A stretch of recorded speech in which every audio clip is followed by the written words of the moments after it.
This is Daily Blast Live. We're talking about what you're talking about. Real, honest, entertaining, live. DBL starts right now. 3, 2. Good start to our Tuesday. Welcome to DBL. It's Tuesday, September 8th. I am Tori here with Al. Hello. I can't see you. You're in camouflage. Yes. You know what I mean? I got my pocket square. We actually worked hard on this today. Let's pull it up. I gotta say, your pocket square work has become really exceptional. Rose. It's a beautiful rose. Well, thank you. You know what else is beautiful? It's Lindsay, and Lindsay Granger is joining us from home at the Law Library. Hey, guys. Apparently. What's going on? I've been getting a lot of reading in this Labor Day weekend since we can't do anything else. That's a good point.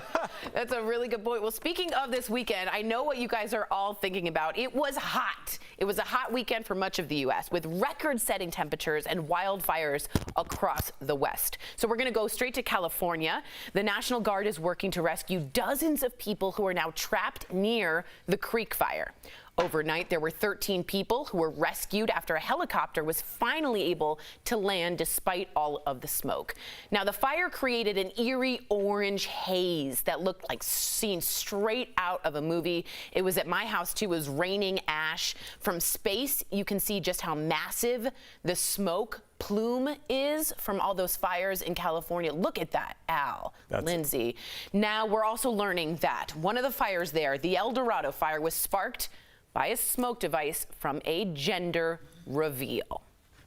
Yeah, and the folks responsible could be left with the bill for fighting the 10,000-acre blaze.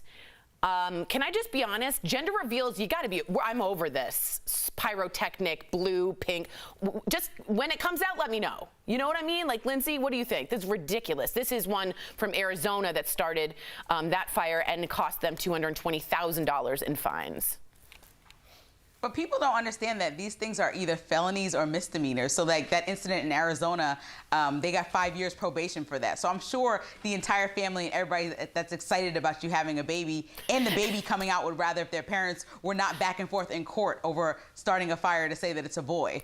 So I just think people need to really just think about that and think about people around them, especially now when we know that wildfires have been insane this season. Dude. Just relax and just cut a cake that has blue inside or pink inside. Okay.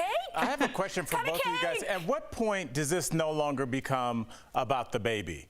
This is about you. Nobody needs to make an announcement this grand. It almost kind of, you start to see this sometimes with weddings as well. Where it becomes about. Where people are in love, they're like, we want to spend the rest of our lives together. Next thing you know, they're talking about having turtles parachuted in to show their loves and doves released. I've seen so many turtles It's so parachuting crazy, like how these things get out of control.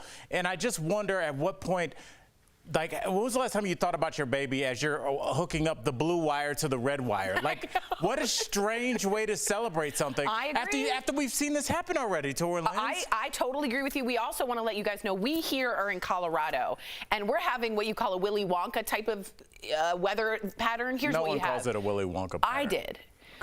There's freezing. Now it went from 98 to 28 in 24 hours. We have snow in the middle. Then we got wildfires. Here's some of the look at Colorado today. Then we got wildfires on either side. So it was raining ash, and then it started snowing.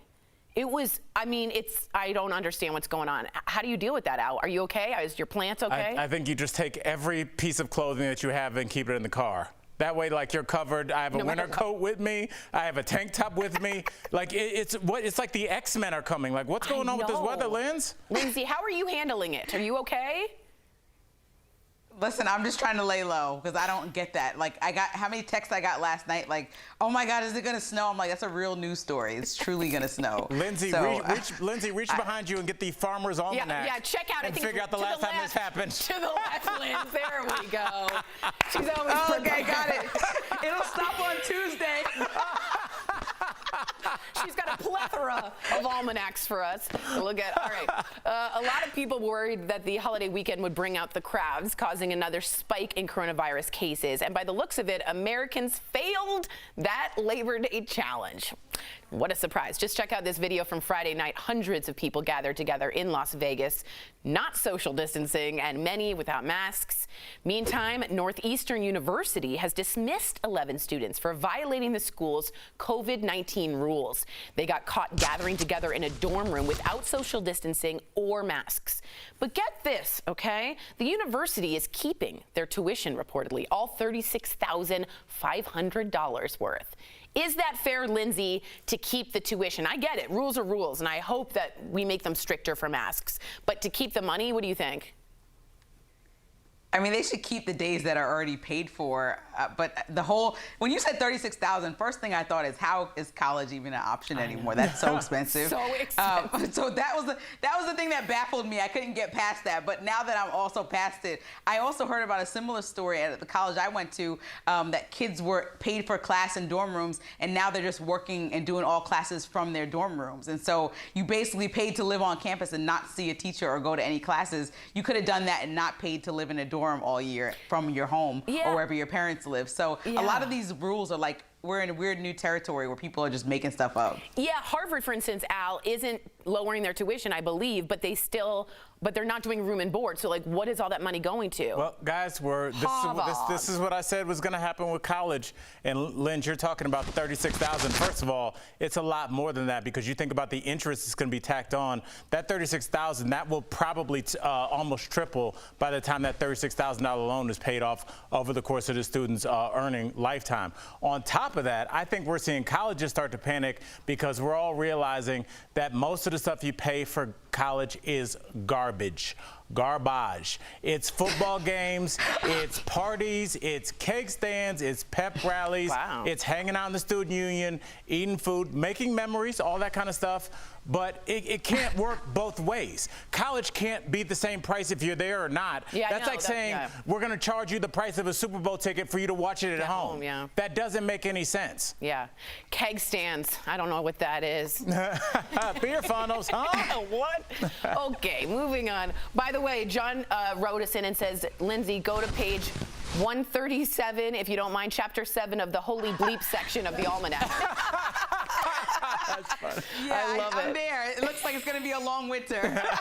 She's our new Groundhog Day. All right, a lot of you are talking about this next story from the U.S. Open. Tennis, but you may not know the latest. So this is a line judge, and the line judge was hit by a ball in the throat over the weekend, and she is reportedly now receiving death threats and vile comments to her social media accounts. As many of you probably heard, tennis star Novak Djokovic was disqualified from the U.S. Open on Sunday after he swiped a ball to the backcourt and hit the line judge in the throat. Now, again, she's okay, but he's now pleading with fans to stop the abuse against her. On Twitter, Djokovic writes, "This whole situation has left me really sad and empty. Please also remember the lines person that was hit by the ball last night needs our community support too. She's done nothing wrong at all." So let me just say, if you don't know anything about tennis, he was like the guy to win the U.S. Open. And I believe he was 26-0 this year, which is amazing, undefeated. And he got angry, he hit the ball, it went straight into her throat, and if you didn't see it, she like collapsed and couldn't breathe. Was this the right call, Al, to disqualify him? Should it be the same for everyone? Absolutely. I mean, I'm a big fan of Joker, and you know that what he did was out of line. I looked at the footage; it appeared that he hit it in her direction. Do I think he wanted to hit her in the throat? No, but that's how it happens with your brothers and sisters when your parents aren't home. Yeah. You go to like hit your brother with something, and he turns around, and then you hit him, and now he needs stitches. And that same like, face oh, no. that he made is the same face you made because you know your parents are coming home. The other thing, Lindsay, and this is what I want to talk about, is like when the bigger thing is the death threats. I know Tori's going to tell me it's free speech and all, but can you just threaten somebody's life? Like, I think there needs to be some kind of punishment for this. Is a threat on your life. Like, how is this legal? And I imagine, Linz, it's because people had money on Djokovic. I imagine it's because people were betting on him. I'm sure they're fans, but I mean, what is she getting death threats for? For having a throat? I know. Lindsay, what do you think on this? I think that Al's right on the money. Like the social media part is the part that bothers me, that he went on Twitter, like, stop threatening this woman, stop finding her information and reaching out, because in one hand, it can be this positive thing where you gather with community. And on the other hand, now we're threatening this woman's life who didn't do anything but simply her job. So, I mean, it's just frustrating to watch this whole thing play out. And she's not only the victim of actually getting hurt, but the victim of now erroneous threats on Twitter, Instagram, I'm sure, and in her personal life. Yeah, I agree. And let me just say this really quickly, Linz. There have been people that have threatened violence on social media and on Twitter and then gone out to carry that out. So how is this not treated the exact same way as a substantial threat? I agree. It's been a no Djokovic for this guy's year. Coming up on DBL, Tori. Our medical pro, Dr. Payal Kohli, is clearing up confusion about the latest COVID headlines. And I'm going to be chiming in. Okay. Oh, yes, I forgot. Dr. Jackson will be tuning in. Then it's a blast from the past when Al interviews Pauly Shore, the Weasel, for rebooting his iconic films to behind-the-scenes secrets. From his new movie, Guest House, Pauly talks about it all. And check out our nearly empty studio. Most of the staffers are still working from home during the pandemic. We so appreciate them. We'll be right back.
Welcome back to DBL. When it comes to COVID-19, we know it can get confusing, right? There's a lot lost in the headlines of fears and opinions. That's why we take Dr. Payal Kohli and have us on the show. She joins us live to give us the facts. We want you to weigh in the news. As we race for a COVID-19 vaccine, Doc, 9 major biopharmaceutical companies have just made a historic pledge that they won't rush a vaccine. Take a look at what Pfizer CEO Anthony Bourla told the Today Show. The only rival here is the virus and the time to get the vaccine to this. You're right, it's an unprecedented moment. It's an historic pledge. 9 vaccine makers are coming out saying that they will stand with science. And the world is looking to science right now, in particular to vaccine, to make sure that we will bring us to the end of this pandemic. So, Doctor, I want you to tell me a little bit more about the pledge and what it means, because people are, scared, and I get it. I am. So, Tori, in my opinion, this is huge. I mean, 9 different competitors who are all competing to make the same vaccine coming together to uphold science. And I have to say it's so timely because the recent CBS News survey just came out that said 2/3 of Americans think that if a vaccine came out by the end of the year, that it would be rushed. So I think there are huge trust issues here with the pharmaceutical company, with the scientific process. So, you know, as an American and as a doctor, I feel a lot better knowing that these companies have taken this pledge to uphold the science and not, you know, give in to politics. Oh, all right. Well, Doc, you know, the president is just keeps like pushing this vaccine, and it seems like he wants it ready by Election Day. The Pfizer CEO says that their model predicts that it's 60% that they'll have an answer by the end of October. So, Dr. Coley, my question to you is this: do you think this is a realistic possibility? So, Dr. Jackson, I'm sure you'll agree, as my colleague, that the scientific community thinks that this is highly unlikely. So, is it possible that something we'll have our answer by the end of October? Sure. Is it likely? Absolutely not. And I want you to walk along the timeline with me so you can see all the things that have to happen in order for us to have the answer. So first, we have to enroll 30,000 patients. And as of August 27th, we had only enrolled half that many. Next, we have to give them 2 doses of the vaccine at least 1 month apart. And then we have to wait. We have to wait for Mother Nature to expose them to the virus and see if the vaccine works. And we have to wait and make sure that no safety signals are emerging immediately and also in the long term. So for all of those things to happen in the next 4 to 5 weeks, I think is highly unlikely, very optimistic, and I think guided a lot by politics, unfortunately. That's said very well, wasn't it? So guided by politics. there's a chance. So you're saying there's a chance. Oh, I love that. All right. Do you think people have enough trust in the pharmaceutical companies, or could this pledge help bring some back? Because I know a lot of people think big pharma equals evil, really. Yeah, unfortunately, I think the trust is really eroded there, and that's another reason I think the bar for this vaccine is all the more higher. So that CBS News survey I was talking about actually said only 21% of Americans would now take the vaccine if it became available, which is a drop from what it was just a month ago at 32%. Yeah, so I think the pledge is a step in the right direction, but I want to temper it by saying that I hope these companies actually deliver on that pledge. Wow, I hope to. Dr. Jackson, is there anything that you want to add to the conversation? No, she covered it. She and I talked extensively 4 o'clock this morning. Great. You had a meeting? Just having with the rounds? The discussions physicians have. I don't want to be over your head. Dr. Coley, totally. you know. I appreciate that. Thanks for not going over my head. Thank you so much, Doctor. We'll be right back.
Welcome back to DBL. 90s icon Pauly Shore is back with a new movie, Guest House.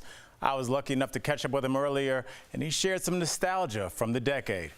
Check it all out in today's Chatting with the Stars. Pauly Shore, my man, welcome back to DBL. What's pandemic life been like for you? Just tell us, how are you holding up? You know what? Life is about shifting, Life is just, hey, one day tragedy, one day happiness, one day you can't go outside, So you moan, get pissed, and then you just shift and you're like, you know what? I'm just going to embrace this time and, we'll get through it. Pauly, your name, Pauly Shore, is just synonymous with the 90s on up until today. What do you miss most about the decade, the 90s? I think that the innocence and the, more carefree, but just like a handful of places where you can get your content. There was something really nice about just going to one channel, MTV, to see the music, and everyone went there. It was very specific, and now it's like jambalaya everywhere. That's true. Now, jambalaya is delicious, but I completely agree with you, man. It's all entertainment scattered, so it's hard to find the stuff you like. Now, speaking of entertainment, one of my favorite movies, Encino Man. You teach Brendan Fraser's character the ways of the world. Flamage. How would you describe our current world to a caveman? Well, the caveman, I think, is not going to care so much about the virus because he's a caveman, so tell him to wear a mask, he'll probably eat it. I would just tell him, yo, you got to stay inside and rub your sticks inside, bro. You can't go outside. We are on the 25th anniversary of Biodome. Trick or treat! People have been wondering for a long time, wondered about a possible sequel. I've been hearing this forever. Can you clear this up for us? I think it's up to the fans to continuously hit up MGM, who owns the IP of Biodome. If they get bombarded enough, they will. You look at things like Bill and Ted's Excellent Adventure, 30 years later? So why can't you do Encino Man 2, 25 years later? So, I mean, a good thing's a good thing, right? Oopsies! Your new movie, Guest House, looks hilarious. It looks like it's going to be a good time. And you have Steve-O, who's a friend of mine, as your co-star. How crazy did it get off screen? Like, what didn't we see? My character plays Randy Cockfield, and I'm a collector of old artifacts.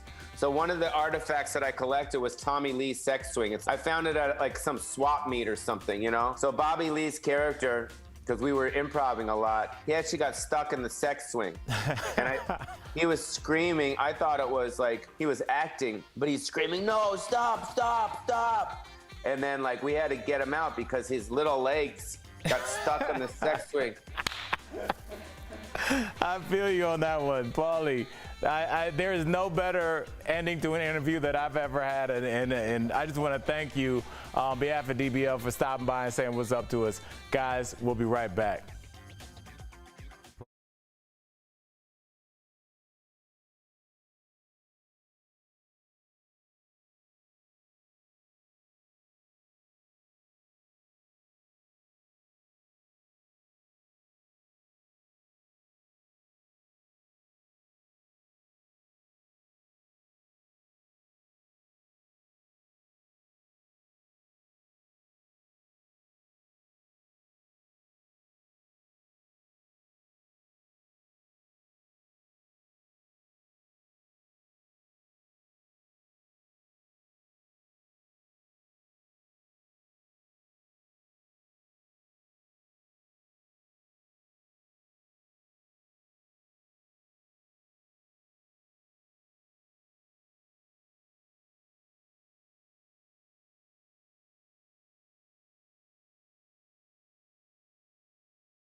Welcome back to DBL. When it comes to retirement, it's never too early or late to start saving. So we're taking a look at the secret number you should be saving every month. It's all part of today's Bang for Your Buck presented by The Hartford. A new study shows even if you start saving at 50 years old, you could save a ton for retirement. So check this out. If you put aside $100 a month in a retirement account, you will get a 4% return on your investments. That means by the time you're 67, you would have saved almost $30,000.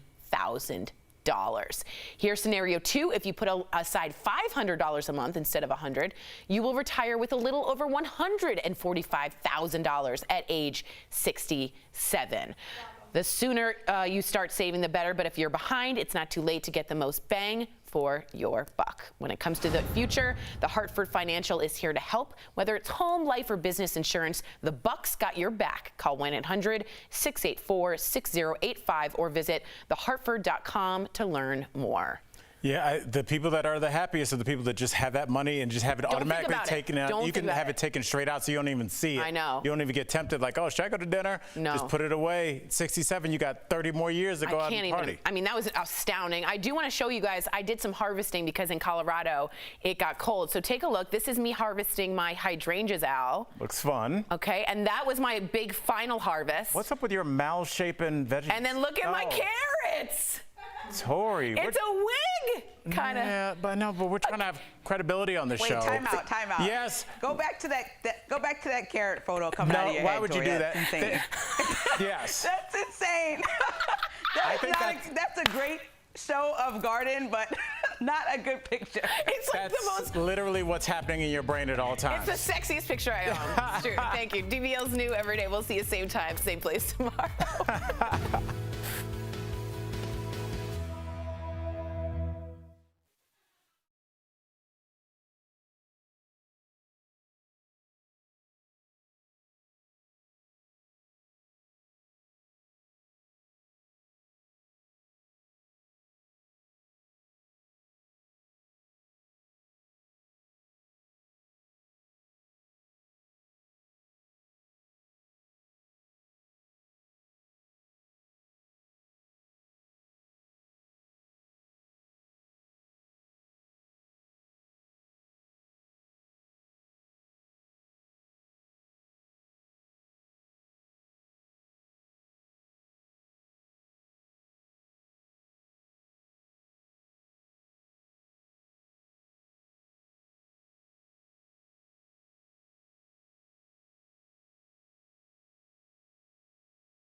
On Daily Blast Live.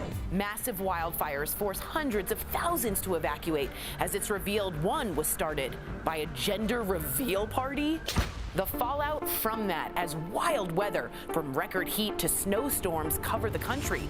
Thanks, 2020. A college kicks out 11 students for partying together and breaking their COVID rules. But do they deserve to lose their $36,000 tuition? Celebrity couple news. Katie Holmes has a much younger new man. We'll tell you who he is. Plus, who did Kathy Lee's son Cody just walk down the aisle with? And a Golden Girls reboot with an all-black cast. Will you be tuning in? Real, honest, entertaining, live. DBL starts right now. 3, 2, Welcome to DBL. Got to pick up my pen. I think people need to know what just happened. I had to pick up a pen. No, I know, but our co-host Tori ran over here, but she took the smallest little steps. Well, we have to remain 6 feet apart. Right. So she threw. She threw it. I threw it. And it was a good throw. It was a throw. Sam fumble fingers it, and that was that's how we kicked the day off. Oh, wow. Welcome, everybody. It is Tuesday, September 8th. I am Sam here with Al. Jeff joining us from home. Hey, Jeff, you're cash in a T-shirt today. Loving it. No, I got a sweater jam on. Oh. I'm loving it. It's officially pumpkin spice season. Oh, there it is. The sad thing is like when I walked outside this morning, and to our viewers, it's freezing outside. Yes. It's snowing. Don't worry, it's going to be 80 degrees by the end of the weekend, but it's freezing. And the sad thing is, Jeff, one of the first things I thought of was, oh my God, Jeff finally gets to have his pumpkin spice latte. With no judgment. I could not wait to put on this nice new sweater and get a little cup of coffee going. I know this is weird. I shouldn't show this on TV, but. Do you know what it says? Okay. All right, enough. Enough.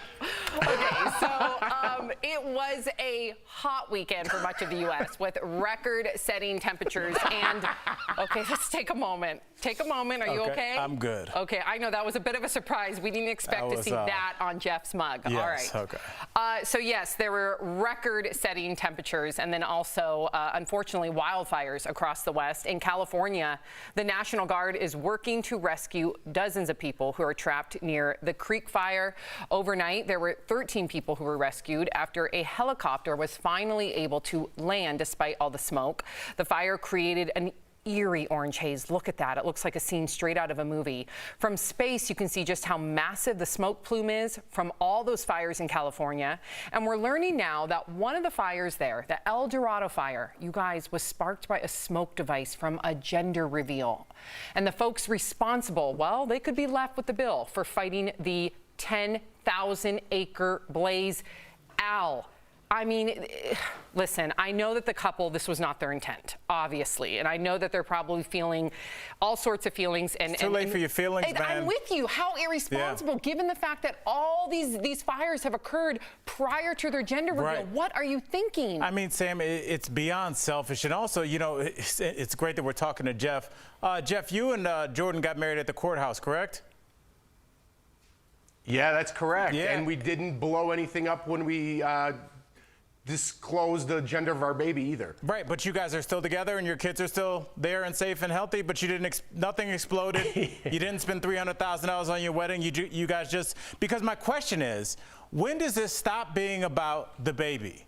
Because the baby's not going to see this. It's for Instagram. Yeah, so I hope it's worth it to put these people's lives on the line, to burn down people's homes, their memories, everything for your baby. It is one of the most selfish acts. I'm without words. And I would correct you. You said for their baby. No, it's for themselves. That's right. It has nothing to do with their baby. That's what right. did you think about all this, Jeff?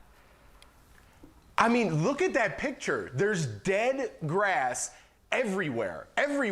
And they're going to explode something in that dead grass. I mean, were they thinking? Enough with these gender reveals, okay? You're not doing anything special. Everybody has babies. Congratulations. Move on with your life. Yeah. And apparently that was the fire from Arizona. Is that right, Michael Dean?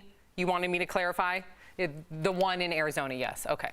Okay, so It's sad you have to clarify, Sam. I know. It's sad that there have been that many. We have fires all over California, and I say we because my family still lives and your family still lives in California.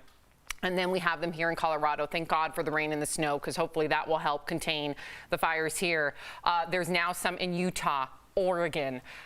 And listen, a lot of lives lost, a lot of animals lost, a lot of forest and homes, as you stated. And it's just, our thoughts and prayers go out to everybody. If any of our DBL Nation are affected, please write in. We would love to hear from you using the hashtag DBLTake. So a lot of people were worried that the holiday weekend would bring out the crowds, causing yet another spike in coronavirus cases. And by the look of it, Americans failed that Labor Day challenge. Oh, man. Yep.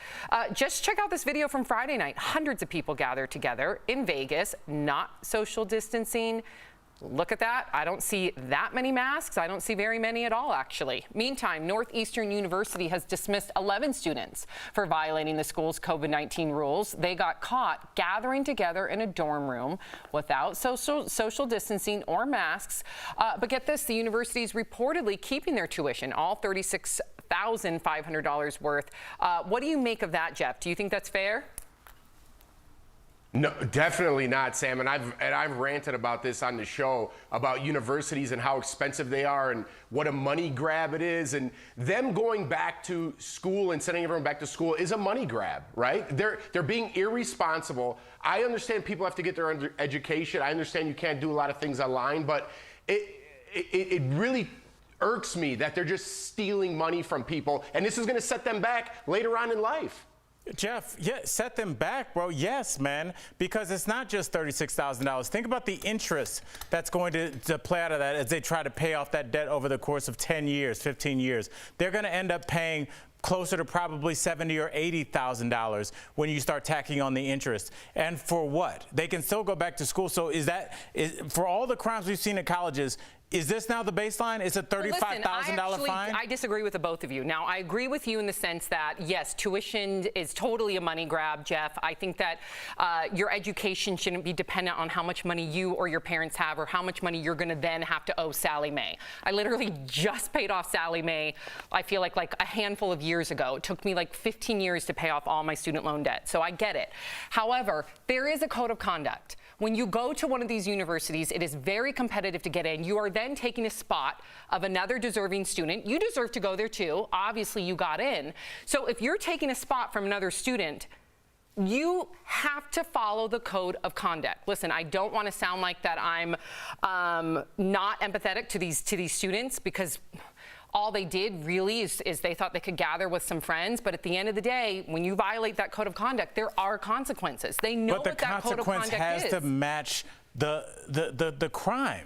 If the consequence is a $35,000 and give them another 30, now you're 70 grand in the hole, and you have nothing to show for your previous $36,000. That's a lot of money. That's beyond, believe me. I agree with you on the money part, but at the same time, if you're jeopardizing the health of other people in that dormitory, all it takes is one student to all of a sudden get sick, and then all of a sudden you have every single student in that whole dorm that also are going to get COVID. So if you have students that aren't taking it seriously, I understand why the school would suspend them.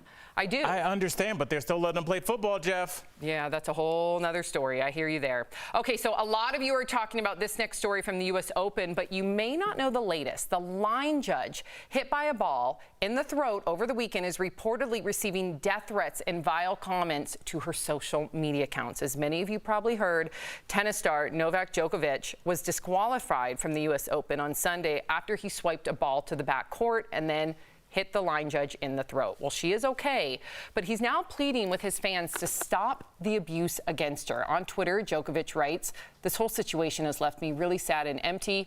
Please also remember the line person that was hit by the ball last night needs our community support too. She's done nothing wrong at all." Jeff, I mean, I was looking at some of these tweets in question. Let me tell you, they are beyond mean. I mean, people going after her child that was killed in a bike accident. Oh, my goodness. What is wrong with people? Oh, my goodness.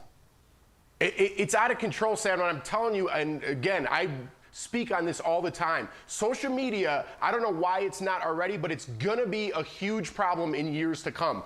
Everybody wants to cancel every celebrity out there for things they've done 10, 15, 20, 30, 50 years ago. But you can tell somebody on social media that they want to kill you because of their favorite tennis player was thrown out of the game. It's crazy. There needs to be some sort of rules, some sort of responsibility. The mob of social media is taking over companies, networks. They're making huge decisions based on what people that you would never associate with ever in real life. have to say. It's insane. Yeah, Al. I agree. I mean, and Jeff, don't forget, these aren't just threats. We have seen people make diaries, make threats over their internet, their social media account, and then go out and literally execute them figuratively and literally. And the fact that these are, you can just say, I'm just going to kill somebody and post their address and their kid, and there's no ramifications for that. Who's making the laws? What is this, the Wild West? It is the Wild West. And Jeff, before we move on, you know, our viewers will remember Jeff thought that if you have a social media account, you got to put your license on there. I'm fine with that. You have to be accountable for what you post because there are consequences to what you post. I'm with you on that, Jeff. We always say Jeff for legislation, governor, senator, whatever. Jeff 2024. Jeff 2024. That's a lot of 20. We'll be right back.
Welcome back to DBL. We know coronavirus facts can get buried in the headlines with everybody's opinions. That's why we have a medical expert, our medical expert, Dr. Pau Coley. She's been clearing up any confusion that you might have had since the start of the pandemic.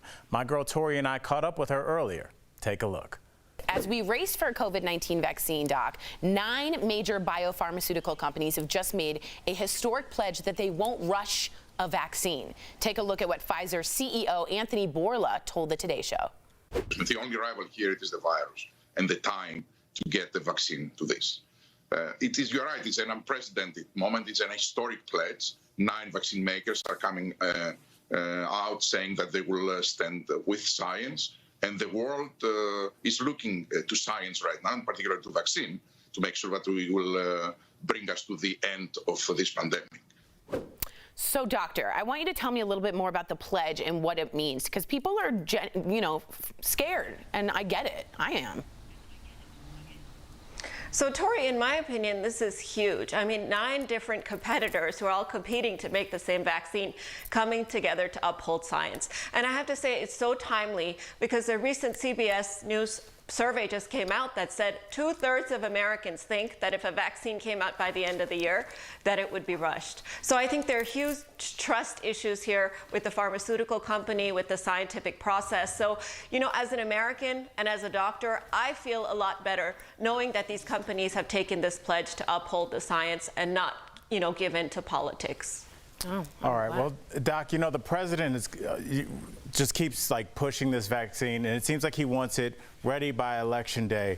The Pfizer CEO says that their model predicts that it's 60% that they'll have an answer by the end of October. So, Dr. Coley, my question to you is this. Do you think this is a realistic possibility? So, Dr. Jackson, I'm sure you'll agree, as my colleague, that the scientific community thinks that this is highly unlikely. So, is it possible that something we'll have our answer by the end of October? Sure. Is it likely?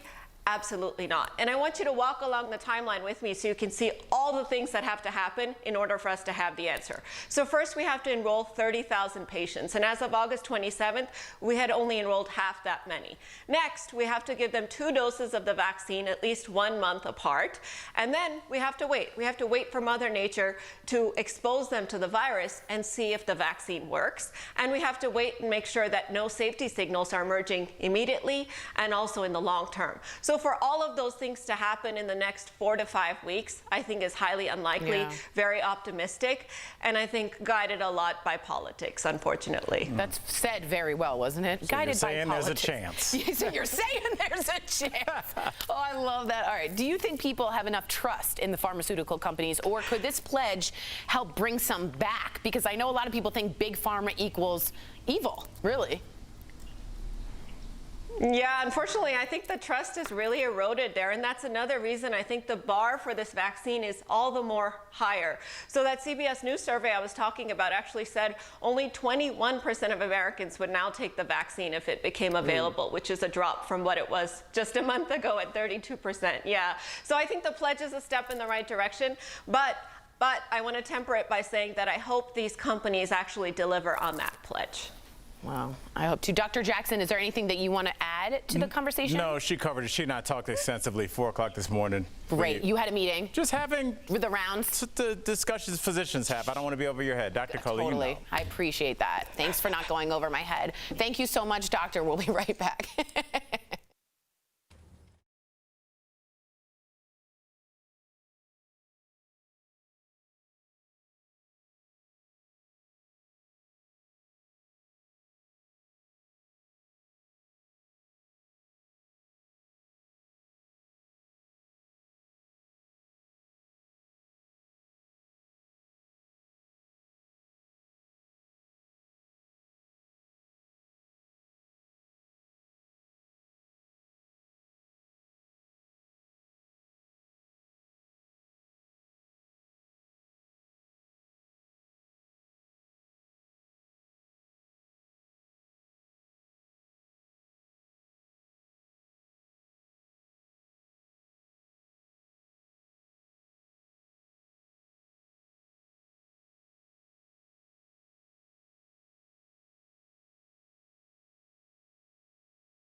Welcome back to DBL. When Yusuf Salaam was just 15, he was one of the 5 young men wrongly convicted of rape in the 1989 Central Park jogger case.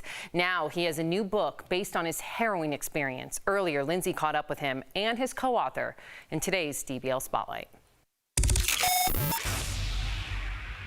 5 brutes had brutally raped a white woman in Central Park.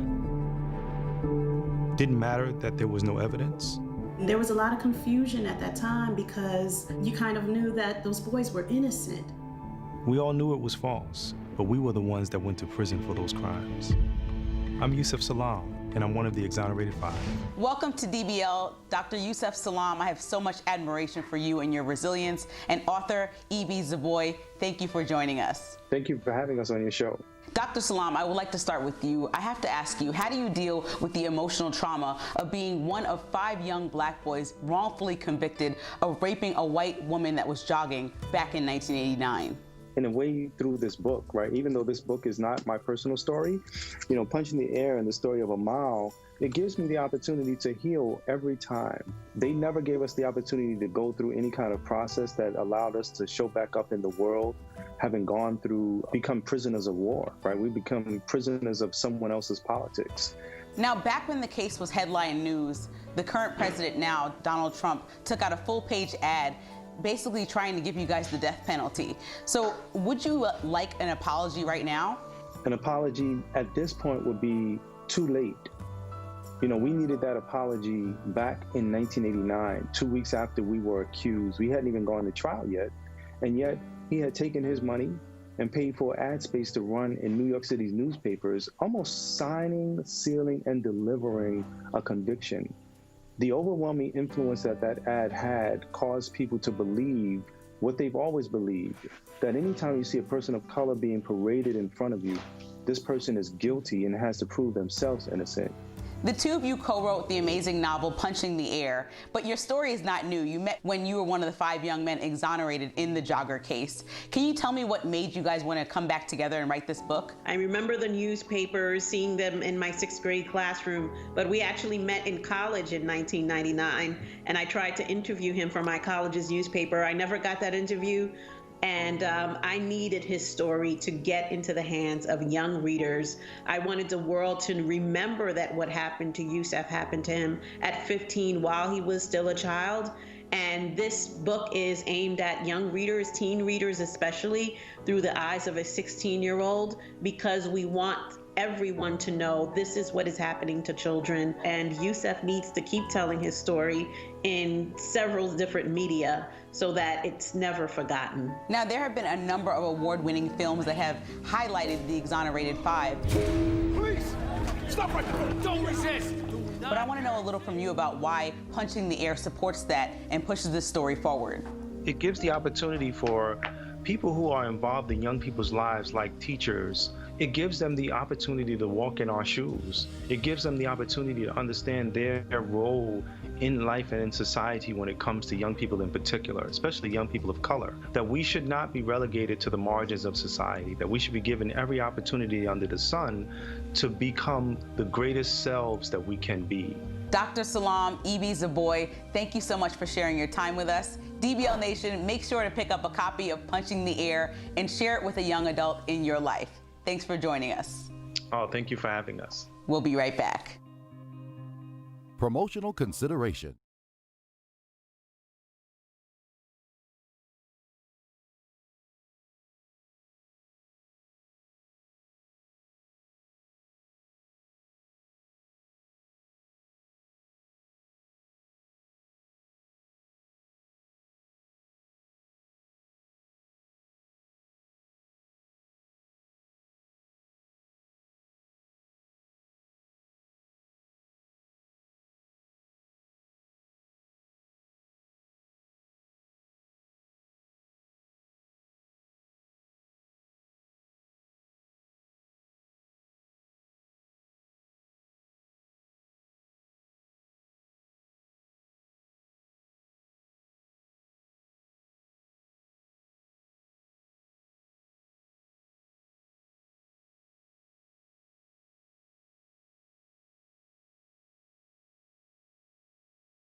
Welcome back to DBL. We love sharing your comments. So a lot of thoughts on the Northeastern students. Jack says, absolutely not fair. The school should suspend themselves because they're so expensive. And then Jack on Facebook, but what about all the lives that can be lost? All right, well, if you're sticking around, here's what's coming up. New celebrity couples alert. Is Katie Holmes robbing the cradle? And Zac Efron's got a new flame too. We'll tell you who she is. And the new deets on a Golden Girls reboot. I'm in it. Oh, I don't know about that. DBL's new every day. We'll be right back.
This is Daily Blast Live. We're talking about what you're talking about. Real, honest, entertaining, live. DBL starts right now. 3, 2. Welcome to DBL. I'm Sam here with Al. Jeff joining us from home. Hey there, Jeff. I don't know why I said it like that. Yeah, you're just, That was weird. very strange. That was weird. Happy Tuesday. Sorry, Jeff. Howdy. Okay. All right. So we do have some new celebrity couples to tell you about. First, it looks like Katie Holmes has a new man in her life. She was spotted kissing Emilio Vitolo in New York City. He's a 33-year-old chef. Katie's 41. She was famously linked to Jamie Foxx for years after her marriage to Tom Cruise, but the two never did confirm their relationship. And Zac Efron may also be off the market. He was seen holding hands with Australian model Vanessa Valadares in Australia. Zac has been laying low in Australia since the start of the pandemic. And Cody Gifford is a married man. Kathy Lee's son, who's now 30, married his longtime girlfriend over the holiday weekend. And first of all, I love Zac Efron. I know you have a weird thing about him and his calves. It's so weird. I just said he needs to work his lower body too. Leg day, homie. Okay, wow. His calves are just fine. And he has a really cool Netflix series out right now. I just love him. But what's cool about the girl, Jeff, that he met, she was just, working in a cafe as a waitress. He stumbled in, sparks flew. She quit her job, allegedly, and is now, living with him. So can you imagine? That's like when I used to work as a waitress in LA. You always dream about something like that. At least I did. I was like, I wonder if, Tom Cruise is going to come in or something. Yeah, but she's I said Jeff. Oh, sorry. Sorry. I wanted to hear Al's take. Jeff, I'm not trying. This is gonna sound really bad, but dude, of course, what? Not everybody gets that same ride that she's a. Come on, it's eventually somebody's gonna scoop her up. She's gorgeous. She can scoop herself up. I'm mad at you for the plan wasn't working up until Zac Efron walked in. Okay. I'm still mad at Al for the comment about poor Zac Efron's lower body, because his lower body is just fine. Jeff, save us. Jeff, help. Liz, I got to meet Zac Efron one time in LA, and we went to the Comedy Store, actually, Al, and we saw a show together. The nicest, down-to-earth guy I've ever met. And Sam, I watched his comedy special. I mean, that's exactly what I would love to do. I love that Netflix special. He's a great guy. So, Al, I got to back Sam on this one. I think he's perfect the way he is. I should clarify, it's not a comedy special, though. He's like, it identifies. It's called Down to Earth. Yeah. Jeff, you accidentally said his comedy No, special. no. We went to the comedy store together. But then you said Zac Efron's comedy special on Netflix. I just wanted to clarify because Michael Dean in my ear said. Yeah, and Michael Dean in my ear said clarify. He said comedy special. God, we are way off the. Oh, I'm sorry. I didn't know I said that. Let's move on. Rails. We are moving on. And switch. Okay, David and Victoria Beckham may have been coronavirus super spreaders. A number of news outlets are reporting they allegedly caught the virus while traveling to and from the U.S. back in March. The former Spice Girl and soccer star flew to L.A. for some events, then returned to England for their son's birthday party. Then they went back to the U.S. Page Six is reporting that the couple tested positive for the virus shortly after returning to the U.K. The Beckhams have not publicly confirmed they were ill. Okay, so if this is true, Al, and given apparently by the same sources, a lot of people in their camp ended up getting sick from them traveling back and forth like that. Now, you look back in March, that's when everybody was starting to quarantine. Right. Why would they be I get it, you have responsibilities, but at the end of the day, I can't imagine back in March traveling. Right, and the thing is, Sam, what you're forgetting is that this virus affects everybody but them. It's like, well, I need to get married. Well, we need to go back to England. There's a party here. I want to go to a motorcycle rally. I want to go to a game. I want my kids' all these things are the reason that we're still sitting here and how many months later talking about this, because people refuse for 2 to 4 weeks to lock down. Some people still got their hair done. Some people still went and did other things, and here we are. Yep. And it doesn't matter if you're the Beckhams or just Joe Schmo or myself. It doesn't matter. Until all of us do this, none of us have done it. Well said, Al. And you know what, Jeff? You know what? They had employees too. So that's even greater responsibility. You're not only looking out for yourself, you have to look out for the people that are working around you, for you, with you. I know. I don't know what to say, Sam. I mean, no matter what you tell anybody, they're going to do what they want in the end, right? And I think, just to shift off of this, I think it comes back to testing. I think I get tested very often. Obviously when I did that movie, I got tested every day. I think it comes back to testing. People, I don't care what the CDC says. I think it's all, you need to stay healthy. You need to keep up on that. And if you do contract that virus, I mean, I don't know, Sam. I just don't know what to say anymore. Wear a mask, do whatever you want. I don't know what to say anymore. Yeah. Well, apparently, they've now, here we are in September, they don't feel that way. And in March, they according to the reports, but we need you to feel that way in March. That's the problem. There you go. Okay, so 2020 is definitely the year of the reboot. Now it looks like the Golden Girls have been added to the list. Tracy Ellis Ross is reimagining the beloved 80s sitcom with an all-black cast. The Blackish star posted this pic of the original cast, who then morphs into the new cast, featuring Tracy, Alfre Woodard, Regina King, and Sanaa Lathan. People can sign up to watch the virtual reboot tonight on Zoom through a link on Tracy's Instagram page.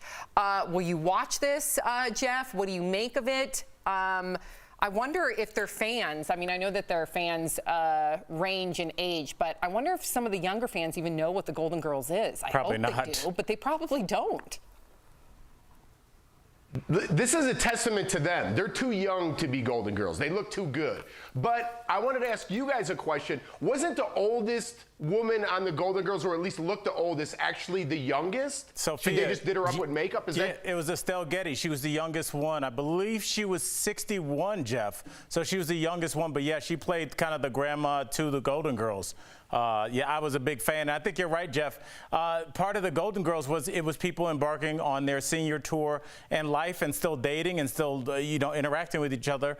But Tracy Ellis Ross looks like a model. I know. So it's like it's hard to get into it. Regina King is gorgeous. And they look yes. So I mean, that was part of the jokes was that they're getting older. So I wonder how Estelle they're. was a year younger than B. Right. And I'm just really, I know that you were a Golden Girls fan, but wow, you knew ages. Like never go to like a trivia night, Golden Girls trivia night without, because he'll win. I'm a big fan. I can tell. Yeah, and just for somebody that's written jokes for TV, when you watch those episodes, I'm like, you used to be able to say that in 1986. Like you could never talk about cancel culture, Jeff. They'd have been gone after the first commercial break. Okay, Dude, so I got yelled at by a producer for showing my mug in the commercial break. So watch out. Yeah. We are daytime TV. Yeah, that was just get some masking tape. I mean, I know. well, I'm gonna get an email later, so I apologize. Oh, someone off camera said it's tasteless. Okay. Well, I know exactly who said that. So I apologize to who. Don't apologize. It's all good. It gave us a chuckle. Okay, so I really sound like a mom when I say that. You really do. God, I just can't. Okay, so the Tiger King wants out of prison, and he's asking the president for help. According to TMZ, Joe Exotic's team sent a 257-page report to the White House asking the president for a pardon. Joe is currently serving 22 years for animal abuse and a botched murder-for-hire plot, which was outlined in the Netflix docuseries Tiger King. Joe claims he's been sexually assaulted in prison and says he only killed tigers who were sick and needed to be euthanized. Okay, so I have not seen Tiger King, so I'm gonna rely on you two. Jeff, let's start with you. Do you think he should be pardoned? No, 1,000% no. I mean, why is this guy even in the news? Yeah, well, Jeff, he's in the news. He's a pop culture icon, unfortunately. You know, he's famous, him, infamous, however you want to say it. He is super famous. And Jeff, our president came from a show called Celebrity Apprentice. Our president is a celebrity, and our president loves celebrities. What better thing to give his campaign a boost, to kind of distract from negative headlines, than to release Joe Exotic, who is the pop culture hit of the lockdown. He deserves to be in jail. I'm not saying he doesn't deserve to be in jail. I'm just saying he's famous, and I'm just saying when you're famous, you get away with stuff. Right. And listen, he should not be abused. That is wrong. Of course and not. Hopefully there's an investigation that takes place. But considering what I do know about him with the animal abuse and then the murder-for-hire plot, he should be in jail. Okay, so Kanye West held his Sunday service in Atlanta over the weekend, and during the service, a choir reenacted the biblical story of Jesus walking on water by appearing to walk on water themselves. Wow. Kanye and his kids also participated in the stunt, which was made possible by a special stage built underneath the water's surface. Okay, Jeff, what do you make of this? I don't know, Sam. I mean, I don't know. Listen, if you believe in God and religion and stuff, there should be no other God before him, right? So I don't mean to get too religious here and things like that. So it's a little too religious for me. I understand he's an artist and he's doing what he needs to do, but for me personally, it's a little bit too religious. Al? Yeah, honestly, as somebody that's not very religious, I really was looking at Jeff because I know he is a man of faith, and I love how Jeff rocks it because he doesn't put it in your face, but that's how Jeff walks this path that he's on. So I wanted to know, so you're saying that was just a little bit too, I'm God too, for you?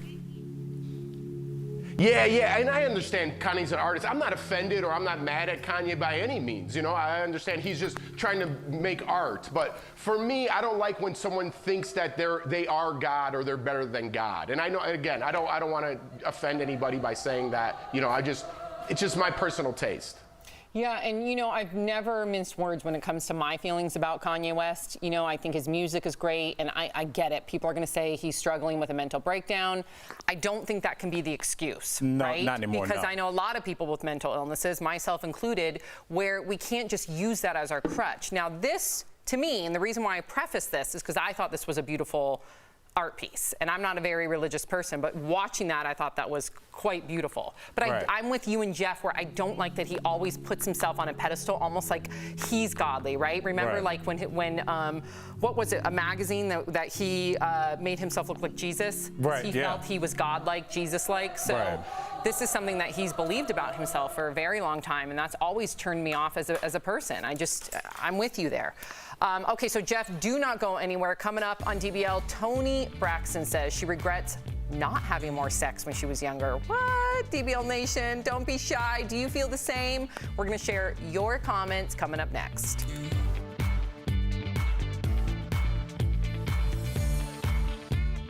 At Guild.com, get insider access.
Welcome back to DBL. Toni Braxton recently opened up about her sex life in an interview with The Guardian. She says when she was younger, her family's religious views kept her from partying and being more sexually active. But now she regrets not having more sex because it, quote, isn't a good look at 52. So DBL Nation, are you satisfied with the amount of sex you've had in the past? Oh, we are going there. I like it. I'm going to read your comments, then I'm going to get Jeff and Al's take. Okay, so Jeff, you're in the hot seat first. Donna on Facebook says, I've only had sex with my husband, and I often hear about his years as a player in college, and it makes me a little jealous and curious. Ooh, okay. Listen, I mean, to each their own. I hate that, you know, all of a sudden if you have sex with a lot of people, you're like, high five, bro, like you're in a fraternity. That's so, I don't understand that whole thing. If you like to have sex, go have sex. You know, if you don't, then don't. I mean, to each their own. Okay, so Al, here's the next comment. Alex from YouTube says, as a younger man, I was super insecure about my body and how I performed sexually, so I didn't have much sex during my prime. That's because I watched too many adult movies. Well, yeah, I mean, that's part of it as well. It's just like porn is an issue for a lot of people. There's a porn addiction. I actually know somebody that struggled with that. I mean, but I think what we're seeing is a lot of people that are struggling with self-confidence, and what makes people feel less confident than being naked in front of a stranger than having to perform in front of a stranger. And that can cause some people to retreat, and it'll cause some people to kind of, as this person said, miss out on what they consider their prime years. It's never too late. No, I can relate to that to a small degree. I didn't go through puberty. I didn't get boobs to keep it 100 until I was in college.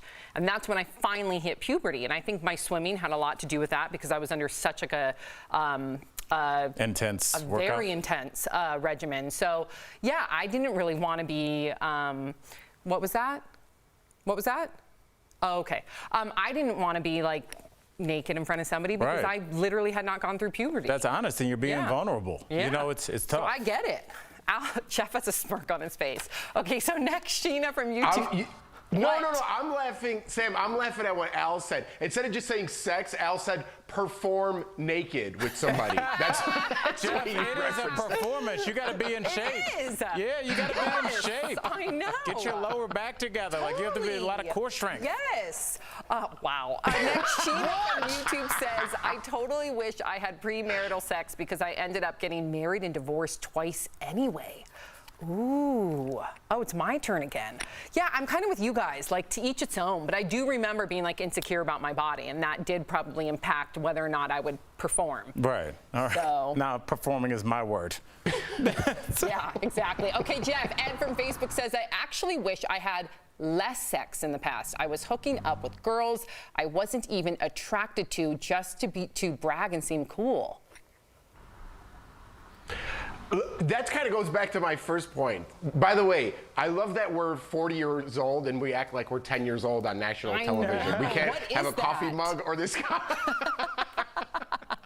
But just, I don't know, to go back, it's a double standard, right? I never understood that. If you're a man and you have sex with a lot of women or whatever, you're, hey, way to go, bro. And then if you're a woman and you have sex, you're I don't want to say, you're a dirty girl. I don't know what to say. I can't even speak anymore on national TV. Or even on the flip side, people are shamed for not having sex or for waiting, and that shouldn't be the case too. Like, I think it's a beautiful thing to wait. It's up to the individual. Yes. And I think it's whatever, to each their own. Exactly. One final comment quickly. Karen from Facebook says, I got married at 18 and divorced when I was 40. It was strange having sex for the first time with someone other than my ex-husband. Oh yeah, I can imagine. Yeah, but I'm saying, Karen, take advantage. Like, do the things that maybe you didn't do with your husband. Like, you're a young woman, go explore. Like, don't be weird about it. Like, read books, listen to podcasts, try stuff out, talk to your friends, ask them what they like, and experiment. You only get one go round on this planet. Go have fun. Exactly. There you go. I hope she listens to you. Yeah, Karen. And strengthen that lower back, right, Al? That's right. And your arms. You got to be,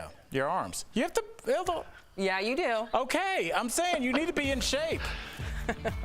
Wow. I'm not getting ready for training day. There's a reason I work out. Oh, we'll be right back. We all know that movement is like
Welcome back to DBL. When it comes to retirement, it's never too early or late to start saving.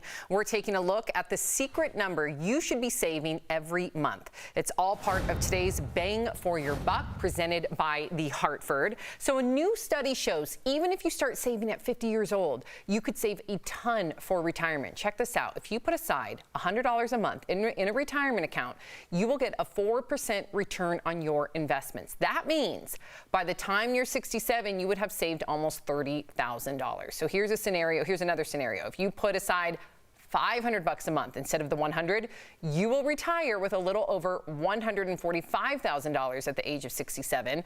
The sooner you start saving, the better. But if you're behind, it's not too late to get the most bang for your buck. When it comes to your future, the Hartford Financial is here to help. Whether it's home, life, or business insurance, the Buck's got your back. Call 1-800-684-6085 or visit thehartford.com to learn more. Probably my biggest regret. At like 22, I remember my roommate started saving for her retirement account, $100 a month at 22 years old. If I would have done that with her, I can't even imagine what that money would have been worth at 40 years old. It's just hard to see that far in the future when you're 22, but she did. Good on her. I know. We'll be right back.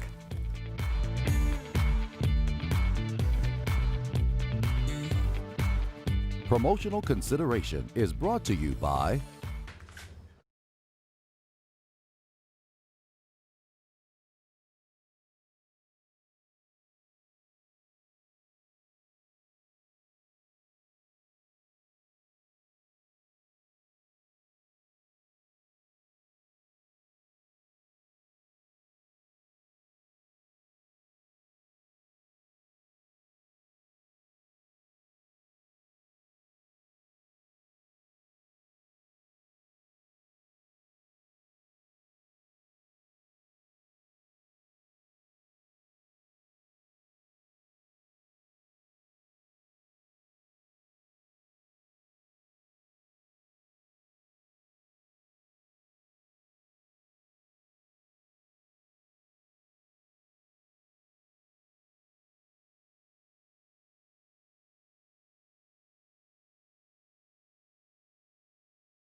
Welcome back to DBL. We love sharing your comments. Jeff, the viewers are defending your coffee cup. Yes, Literally, they are. We have so many comments. We have Carrie on Facebook says, LOL, it's okay to talk about how much sex people have, but you can't show a coffee cup that says POO. Good point. Yeah, right? That was kind of my point that I was making, like Al, when he was talking about how like the comedy was on the Golden Girls. Now it's like you can't even hold up a mug that says that. You want to throw me off TV, but I appreciate the support. We got your back, and shout out to a really cool mug, by the way. That would be my mug. I like it. And you had a mug the other day that said no talkie before coffee. I like that. Yeah. I get it. This mug was a gift from a friend, but the talkie before coffee was, I purchased that. Yes, all right. Thank you, Jeff. We'll see you guys tomorrow. Bye, guys.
Here's what we're talking about today on Daily Blast Live. Massive wildfires force hundreds of thousands to evacuate as it's revealed one was started by a gender reveal party. The fallout from that as wild weather from record heat to snowstorms cover the country. Thanks, 2020. A college kicks out 11 students for partying together and breaking their COVID rules. But do they deserve to lose their $36,000 tuition? Celebrity couple news. Katie Holmes has a much younger new man. We'll tell you who he is. Plus, who did Kathy Lee's son Cody just walk down the aisle with? And a Golden Girls reboot with an all-black cast. Will you be tuning in? Real, honest, entertaining, live. DBL starts right now. Welcome to DBL. Had to pick up my pen. I think people need to know what just happened. I had to pick up a pen. No, I know, but our co-host Tori ran over here, but she took the smallest little steps. Well, we have to remain 6 feet apart. Right. So she threw. She threw it. I threw it. And it was a good throw. It was a throw. Sam fumble fingers it, and that was that's how we kicked the day off. Oh, wow. Welcome, everybody. It is Tuesday, September 8th. I am Sam here with Al. Jeff joining us from home. Hey, Jeff, you're cash in a T-shirt today. Loving it. No, I got a sweater jam on. Oh. I'm loving it. It's officially pumpkin spice season. Oh, there it is. The sad thing is like when I walked outside this morning, and to our viewers, it's freezing outside. Yes. It's snowing. Don't worry, it's going to be 80 degrees by the end of the weekend, but it's freezing. And the sad thing is, Jeff, one of the first things I thought of was, oh my God, Jeff finally gets to have his pumpkin spice latte. With no judgment. I could not wait to put on this nice new sweater and get a little cup of coffee going. I know this is weird. I shouldn't show this on TV, but. Do you know what it says? Okay. All right, enough. Enough. Okay, so it was a hot weekend for much of the U.S. with record-setting temperatures. And, okay, let's take a moment. Take a moment. Are you okay? I'm good. Okay, I know that was a bit of a surprise. We didn't expect to see that on Jeff's mug. Yes, all right. Okay. So, yes, there were record-setting temperatures and then also, unfortunately, wildfires across the West. In California, the National Guard is working to rescue dozens of people who are trapped near the Creek Fire. Overnight, there were 13 people who were rescued after a helicopter was finally able to land despite all the smoke. The fire created an eerie orange haze. Look at that. It looks like a scene straight out of a movie. From space, you can see just how massive the smoke plume is from all those fires in California.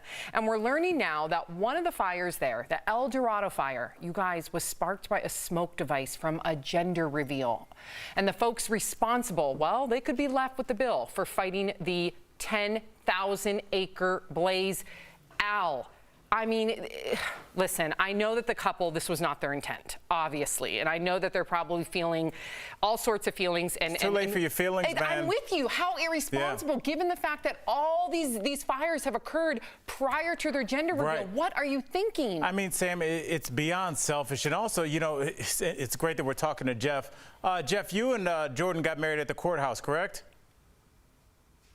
Yeah, that's correct. Yeah. And we didn't blow anything up when we disclose the gender of our baby either. Right, but you guys are still together and your kids are still there and safe and healthy, but you didn't, nothing exploded. You didn't spend $300,000 on your wedding. You guys just, because my question is, when does this stop being about the baby?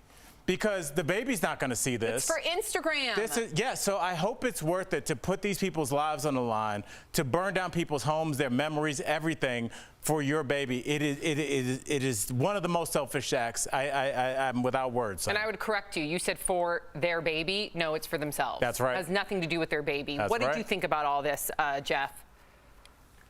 I mean, look at that picture. There's dead grass everywhere, everywhere. And they're going to explode something in that dead grass. I mean, were they thinking? Enough with these gender reveals, okay? You're not doing anything special. Everybody has babies. Congratulations. Move on with your life. Yeah. And apparently that was the fire from Arizona. Is that right, Michael Dean? You wanted me to clarify? The one in Arizona, yes. Okay. Okay, so It's sad you have to clarify, Sam. I know. It's sad that there have been that many. We have fires all over California, and I say we because my family still lives and your family still lives in California. And then we have them here in Colorado. Thank God for the rain and the snow, because hopefully that will help contain the fires here. There's now some in Utah, Oregon. And listen, a lot of lives lost, a lot of animals lost, a lot of forest and homes, as you stated. And it's just, our thoughts and prayers go out to everybody. If any of our DBL Nation are affected, please write in. We would love to hear from you using the hashtag DBLTake. So a lot of people were worried that the holiday weekend would bring out the crowds, causing yet another spike in coronavirus cases. And by the look of it, Americans failed that Labor Day challenge. Oh, man. Yep. Just check out this video from Friday night. Hundreds of people gathered together in Vegas, not social distancing. Look at that. I don't see that many masks. I don't see very many at all, actually. Meantime, Northeastern University has dismissed 11 students for violating the school's COVID-19 rules. They got caught gathering together in a dorm room without social distancing or masks. But get this, the university is reportedly keeping their tuition, all $36,500 worth. What do you make of that, Jeff? Do you think that's fair? No, definitely not, Sam. And I've ranted about this on the show about universities and how expensive they are and what a money grab it is. And them going back to school and sending everyone back to school is a money grab, right? They're being irresponsible. I understand people have to get their education. I understand you can't do a lot of things online, but it really irks me that they're just stealing money from people. And this is going to set them back later on in life.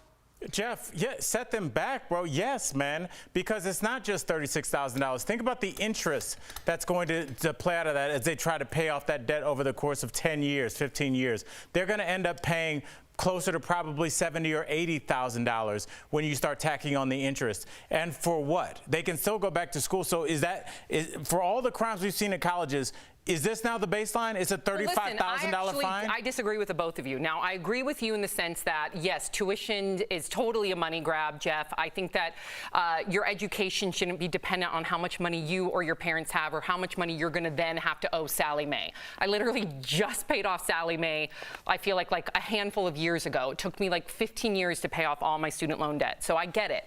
However, there is a code of conduct. When you go to one of these universities, it is very competitive to get in. You are then taking a spot of another deserving student. You deserve to go there too. Obviously, you got in.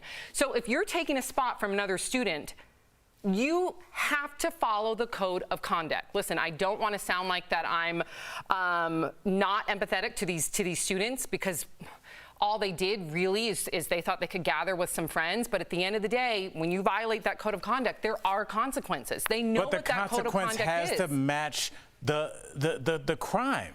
If the consequence is a $35,000 and give them another 30, now you're 70 grand in the hole, and you have nothing to show for your previous $36,000. That's a lot of money. That's beyond, believe me. I agree with you on the money part, but at the same time, if you're jeopardizing the health of other people in that dormitory, all it takes is one student to all of a sudden get sick, and then all of a sudden you have every single student in that whole dorm that also are going to get COVID. So if you have students that aren't taking it seriously, I understand why the school would suspend them.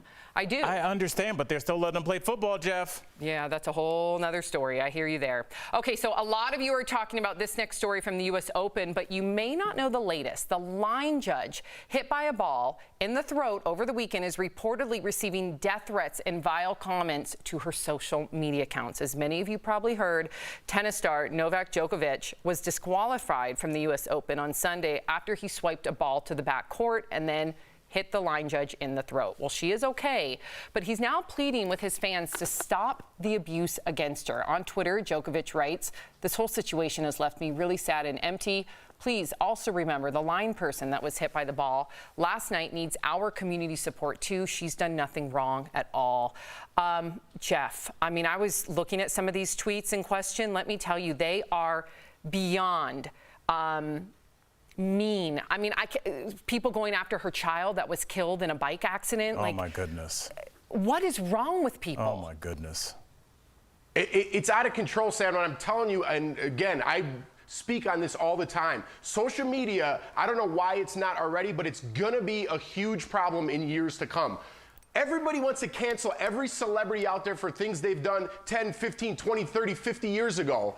But you could tell somebody on social media that they want to kill you because of their favorite tennis player was thrown out of the game. It's crazy. There needs to be some sort of rules, some sort of responsibility. The mob of social media is taking over companies, networks. They're making huge decisions based on what people that you would never associate with ever in real life have to say. It's insane. Yeah, Al. I agree. I mean, and Jeff, don't forget, these aren't just threats. We have seen people make diaries, make threats over their internet, their social media account, and then go out and literally execute them figuratively and literally. And the fact that these are, you can just say, I'm just going to kill somebody and post their address and their kid, and there's no ramifications for that.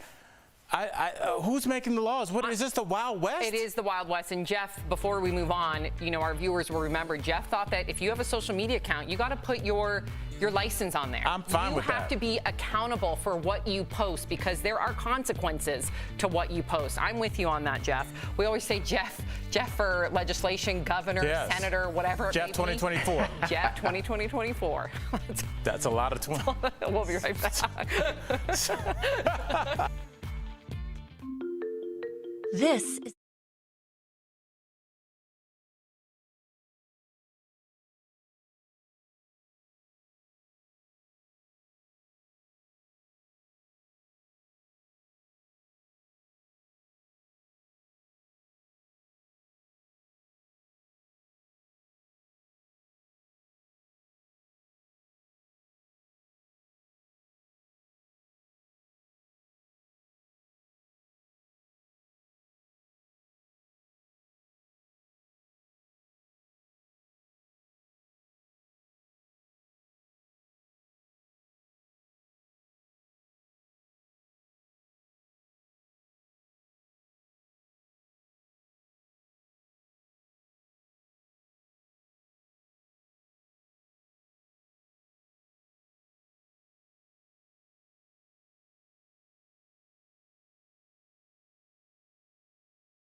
His opinions. That's why we have a medical expert, our medical expert, Dr. Pao Coley. She's been clearing up any confusion that you might have had since the start of the pandemic. My girl Tori and I caught up with her earlier. Take a look. As we race for a COVID-19 vaccine, Doc, 9 major biopharmaceutical companies have just made a historic pledge that they won't rush a vaccine. Take a look at what Pfizer CEO Anthony Bourla told the Today Show. The only rival here is the virus and the time to get the vaccine to this. You're right, it's an unprecedented moment. It's an historic pledge. 9 vaccine makers are coming out saying that they will stand with science. And the world is looking to science right now, in particular to vaccine, to make sure that we will bring us to the end of this pandemic. So, doctor, I want you to tell me a little bit more about the pledge and what it means, because people are, scared, and I get it. I am.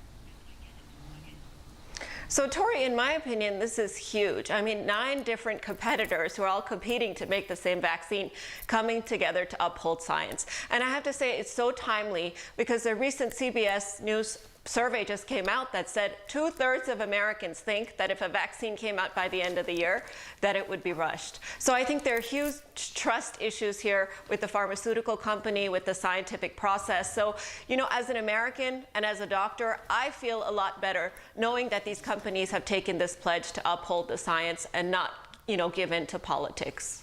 Oh, all right. Well, Doc, the president is just keeps pushing this vaccine, and it seems like he wants it ready by Election Day. The Pfizer CEO says that their model predicts that it's 60% that they'll have an answer by the end of October. So, Dr. Coley, my question to you is this: do you think this is a realistic possibility? So, Dr. Jackson, I'm sure you'll agree, as my colleague, that the scientific community thinks that this is highly unlikely. So, is it possible that something we'll have our answer by the end of October? Sure. Is it likely? Absolutely not. And I want you to walk along the timeline with me so you can see all the things that have to happen in order for us to have the answer. So first, we have to enroll 30,000 patients. And as of August 27th, we had only enrolled half that many. Next, we have to give them 2 doses of the vaccine at least 1 month apart. And then we have to wait. We have to wait for Mother Nature to expose them to the virus and see if the vaccine works. And we have to wait and make sure that no safety signals are emerging immediately and also in the long term. So for all of those things to happen in the next 4 to 5 weeks, I think is highly unlikely, very optimistic, and I think guided a lot by politics, unfortunately. That's said very well, wasn't it? So guided by you're saying politics. there's a chance. So you're saying there's a chance.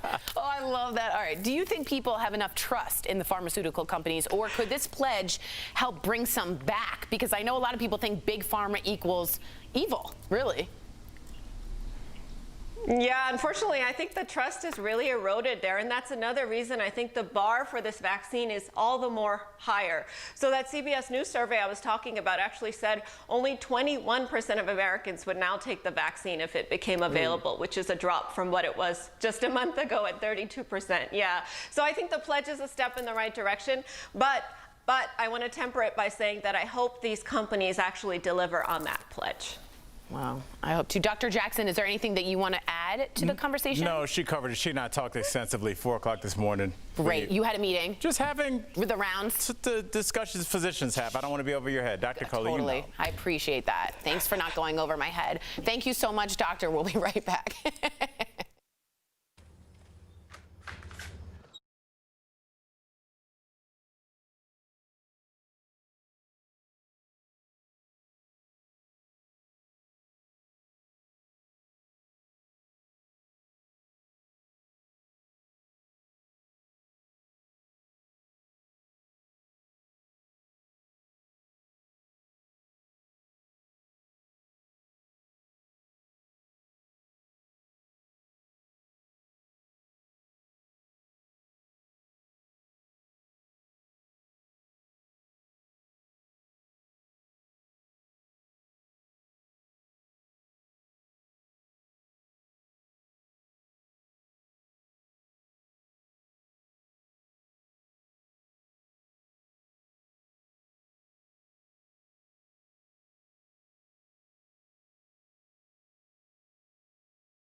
Welcome back to DBL. When Yusuf Salaam was just 15, he was one of the 5 young men wrongly convicted of rape in the 1989 Central Park jogger case. Now he has a new book based on his harrowing experience. Earlier, Lindsay caught up with him and his co-author in today's DBL Spotlight. 5 brutes had brutally raped a white woman in Central Park. Didn't matter that there was no evidence. There was a lot of confusion at that time because you kind of knew that those boys were innocent. We all knew it was false, but we were the ones that went to prison for those crimes. I'm Yusuf Salaam, and I'm one of the Exonerated 5. Welcome to DBL, Dr. Yusuf Salaam. I have so much admiration for you and your resilience. And author E.B. Zaboy, thank you for joining us. Thank you for having us on your show. Dr. Salaam, I would like to start with you. I have to ask you, how do you deal with the emotional trauma of being one of 5 young black boys wrongfully convicted of raping a white woman that was jogging back in 1989? In a way, through this book, right? Even though this book is not my personal story, you know, Punching the Air and the story of Amal, it gives me the opportunity to heal every time. They never gave us the opportunity to go through any kind of process that allowed us to show back up in the world, having gone through, become prisoners of war, right? We become prisoners of someone else's politics.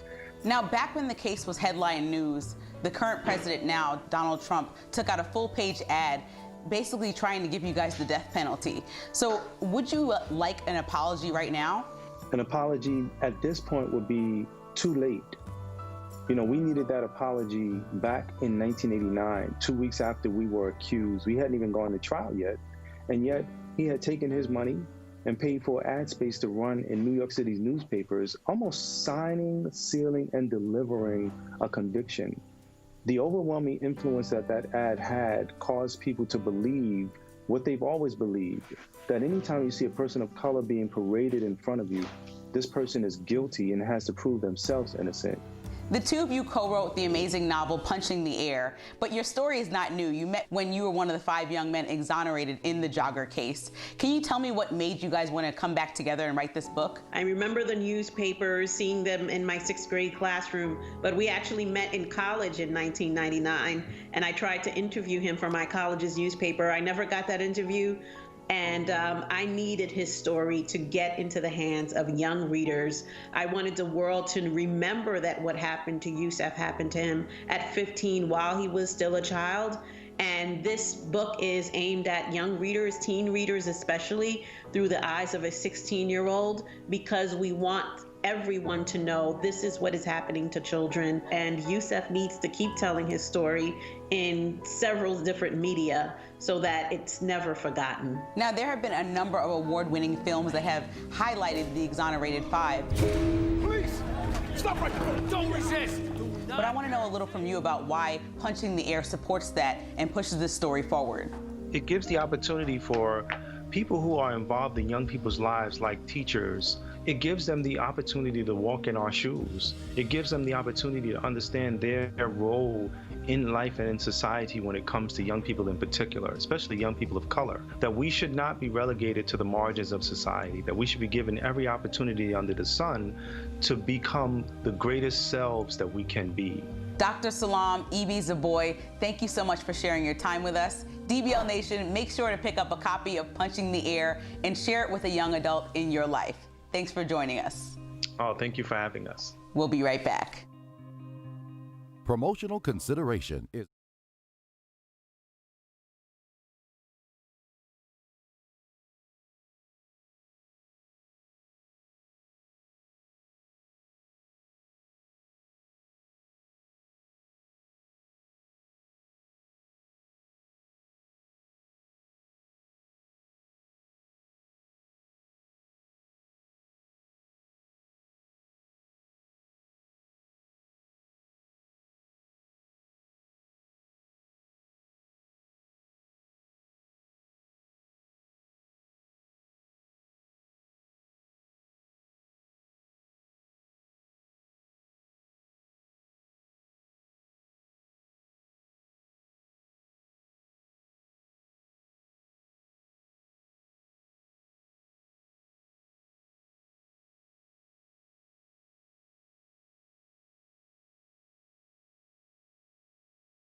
So a lot of thoughts on the Northeastern students. Jack says, absolutely not fair. The school should suspend themselves because they're so expensive. And then Jack on Facebook, but what about all the lives that can be lost? All right, well, if you're sticking around, here's what's coming up.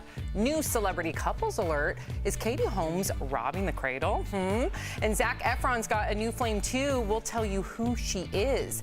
And the new deets on a Golden Girls reboot. I'm in it. Oh, I don't know about that. DBL's new every day. We'll be right back.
Talking about real, honest, entertaining, live. DBL starts right now. 3, 2. Welcome to DBL. I'm Sam here with Al. Jeff joining us from home. Hey there, Jeff. I don't know why I said it like that. Yeah, you're just That was weird. very strange. That was weird. Happy Sorry. Tuesday. Sorry, Jeff. Howdy. Okay. All right. So we do have some new celebrity couples to tell you about. First, it looks like Katie Holmes has a new man in her life. She was spotted kissing Emilio Vitolo in New York City. He's a 33-year-old chef. Katie's 41.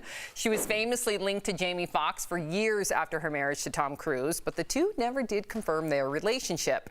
And Zac Efron may also be off the market. He was seen holding hands with Australian model Vanessa Valadares in Australia.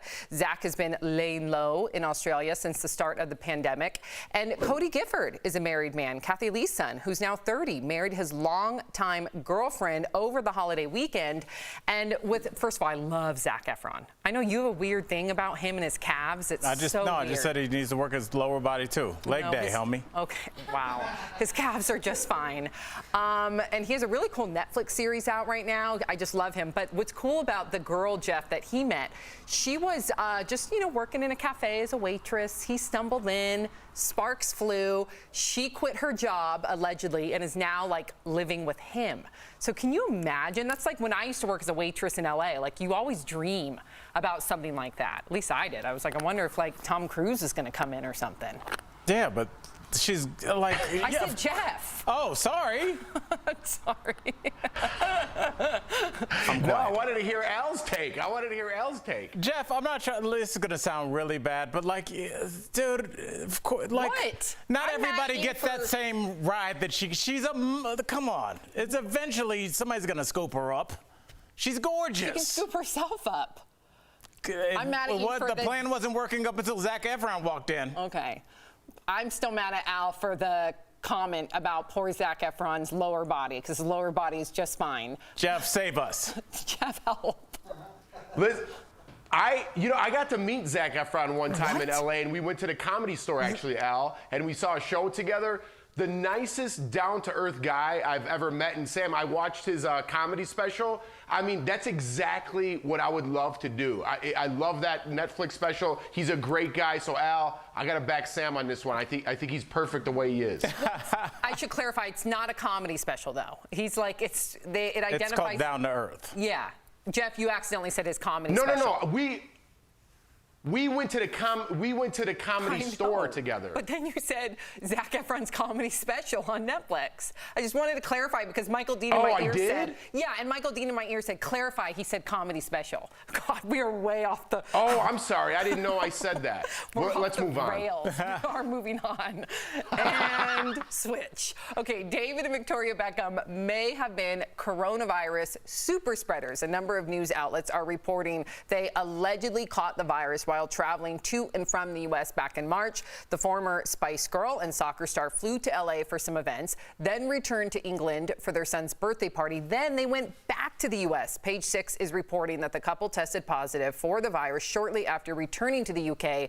The Beckhams have not publicly confirmed they were ill. Okay, so if this is true, Al, and given apparently by the same sources, a lot of people in their camp ended up getting sick from them traveling back and forth like that. Now, you look back in March, that's when everybody was starting to quarantine. Right. Why would they be I get it, you have responsibilities, but at the end of the day, I can't imagine back in March traveling.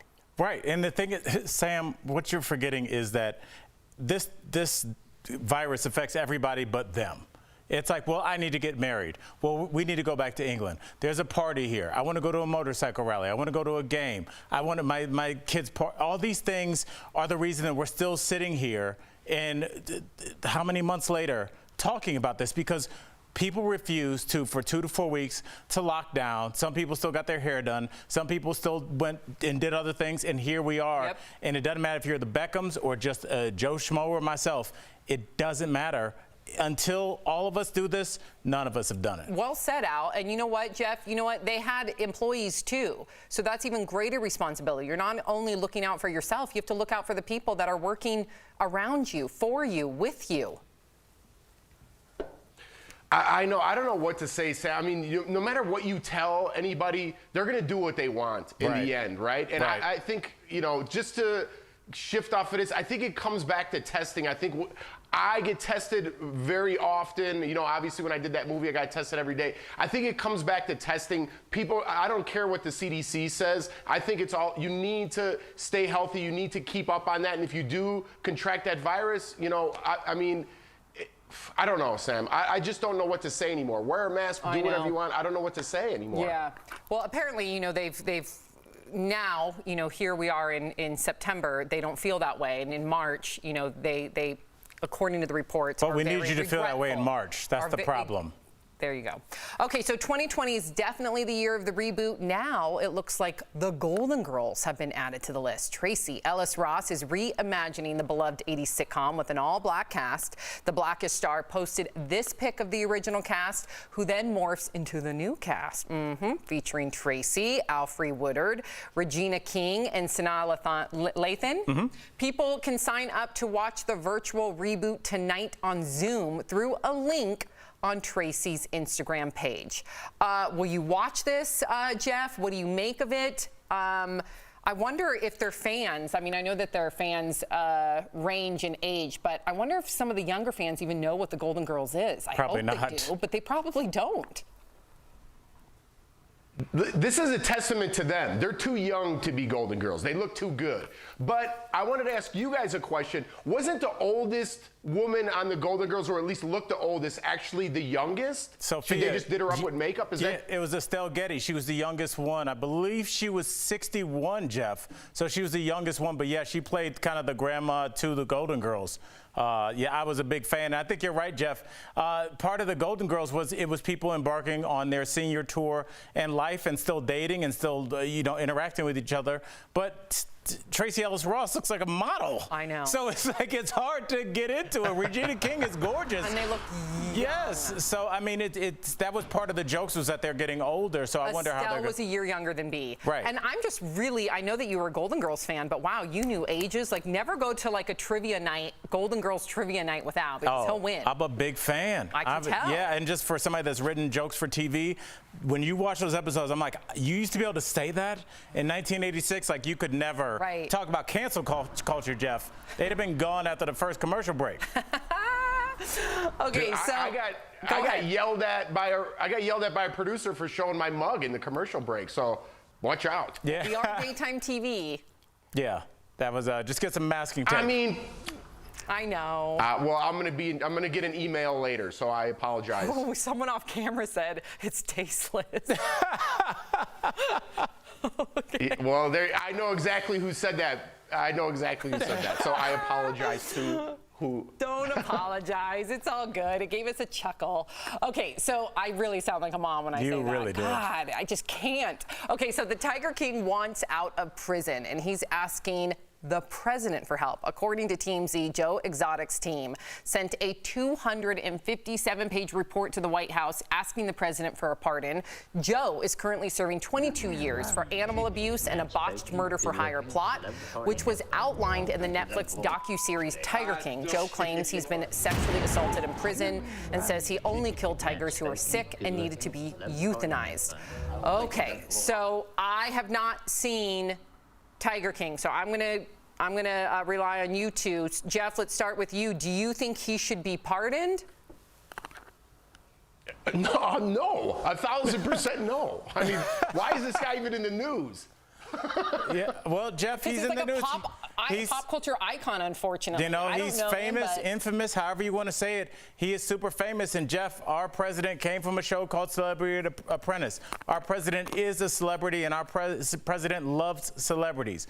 What better thing to give his campaign a boost, to kind of distract from negative headlines, than to release Joe Exotic, who is the pop culture hit of the lockdown. He deserves to be in jail. I'm not saying he doesn't deserve to be in jail. I'm just saying he's famous, and I'm just saying when you're famous, you get away with stuff. Right. And listen, he should not be abused. That is wrong. Of course not. And hopefully there's an investigation that takes place. But considering what I do know about him with the animal abuse and then the murder-for-hire plot, he should be in jail. Okay, so Kanye West held his Sunday service in Atlanta over the weekend, and during the service, a choir reenacted the biblical story of Jesus walking on water by appearing to walk on water themselves. Wow. Kanye and his kids also participated in the stunt, which was made possible by a special stage built underneath the water's surface. Okay, Jeff, what do you make of this?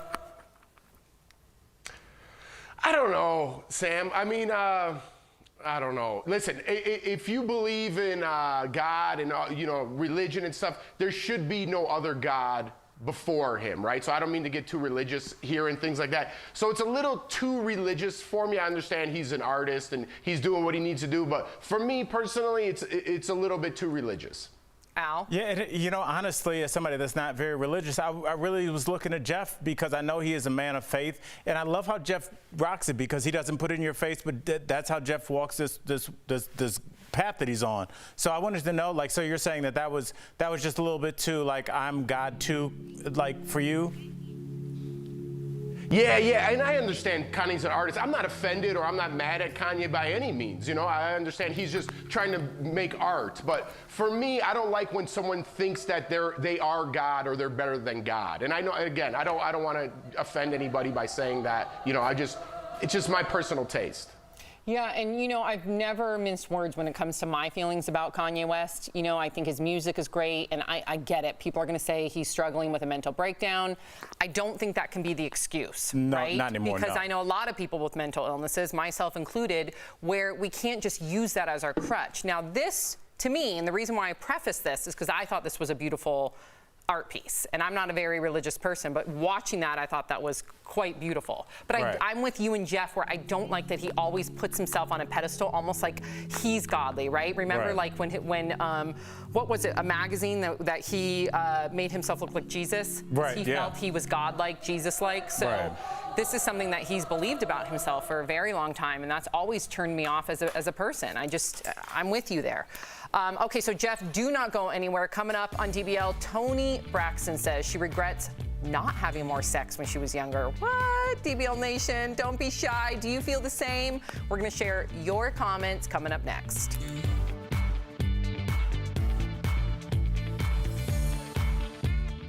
At Guild.com.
Welcome back to DBL. Toni Braxton recently opened up about her sex life in an interview with The Guardian. She says when she was younger, her family's religious views kept her from partying and being more sexually active. But now she regrets not having more sex because it, quote, isn't a good look at 52. So DBL Nation, are you satisfied with the amount of sex you've had in the past? Oh, we are going there. I like it. I'm going to read your comments, then I'm going to get Jeff and Al's take.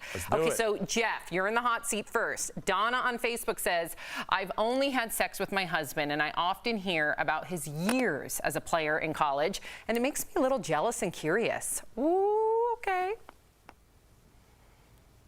Listen, I mean, to each their own. I hate that, you know, all of a sudden if you have sex with a lot of people, you're like, high five, bro, like you're in a fraternity. That's so, I don't understand that whole thing. If you like to have sex, go have sex. You know, if you don't, then don't. I mean, to each their own. Okay, so Al, here's the next comment. Alex from YouTube says, as a younger man, I was super insecure about my body and how I performed sexually, so I didn't have much sex during my prime. That's because I watched too many adult movies. Well, yeah, I mean, that's part of it as well. It's just like porn is an issue for a lot of people. There's a porn addiction. I actually know somebody that struggled with that. I mean, but I think what we're seeing is a lot of people that are struggling with self-confidence, and what makes people feel less confident than being naked in front of a stranger than having to perform in front of a stranger. And that can cause some people to retreat, and it'll cause some people to kind of, as this person said, miss out on what they consider their prime years. It's never too late. No, I can relate to that to a small degree. I didn't go through puberty. I didn't get boobs to keep it 100 until I was in college. And that's when I finally hit puberty. And I think my swimming had a lot to do with that, because I was under such like a intense workout. Very intense regimen. So yeah, I didn't really want to be, what was that? What was that? Oh, okay. I didn't want to be like naked in front of somebody because I literally had not gone through puberty. That's honest, and you're being vulnerable. Yeah. You know, it's tough. So I get it. Jeff has a smirk on his face. Okay, so next, Sheena from YouTube. No, I'm laughing, Sam, I'm laughing at what Al said. Instead of just saying sex, Al said perform naked with somebody. That's what he referenced. It is a performance. You got to be in shape. It is. Yeah, you got to be in shape. I know. Get your lower back together. Like, you have to be a lot of core strength. Yes. Wow. Next, Sheena from YouTube says, I totally wish I had premarital sex because I ended up getting married and divorced twice anyway. Ooh. Oh, it's my turn again. Yeah, I'm kind of with you guys, like to each its own, but I do remember being like insecure about my body, and that did probably impact whether or not I would perform. Right. All right. So. Now, performing is my word. Yeah, exactly. Okay, Jeff, Ed from Facebook says, I actually wish I had less sex in the past. I was hooking up with girls I wasn't even attracted to just to brag and seem cool. That kind of goes back to my first point. By the way, I love that we're 40 years old and we act like we're 10 years old on national television. We can't have a coffee mug or this guy.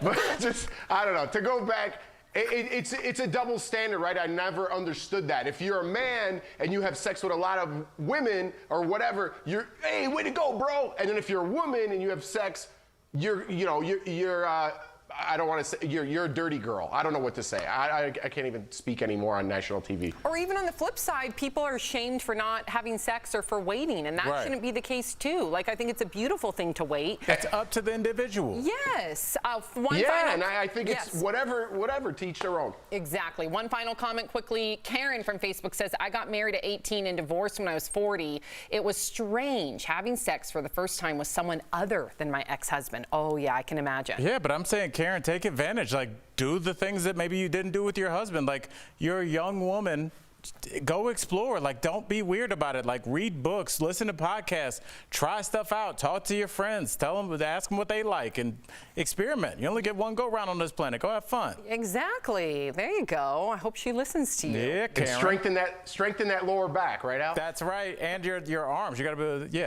your arms. You have to build. Yeah, you do. Okay, I'm saying you need to be in shape. Wow. I'm not getting ready for training day. There's a reason I work out. Oh, we'll be right back. We all know that movement is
Welcome back to DBL. When it comes to retirement, it's never too early or late to start saving. We're taking a look at the secret number you should be saving every month. It's all part of today's Bang for Your Buck presented by The Hartford. So a new study shows even if you start saving at 50 years old, you could save a ton for retirement. Check this out. If you put aside $100 a month in a retirement account, you will get a 4% return on your investments. That means by the time you're 67, you would have saved almost $30,000. So here's another scenario. If you put aside $500 a month instead of the $100, you will retire with a little over $145,000 at the age of 67. The sooner you start saving, the better. But if you're behind, it's not too late to get the most bang for your buck. When it comes to your future, the Hartford Financial is here to help. Whether it's home, life, or business insurance, the Buck's got your back. Call 1-800-684-6085 or visit thehartford.com to learn more. Probably my biggest regret. At like 22, I remember my roommate started saving for her retirement account, $100 a month at 22 years old. If I would have done that with her, I can't even imagine what that money would have been worth at 40 years old. It's just hard to see that far in the future when you're 22, but she did. Good on her. I know. We'll be right back.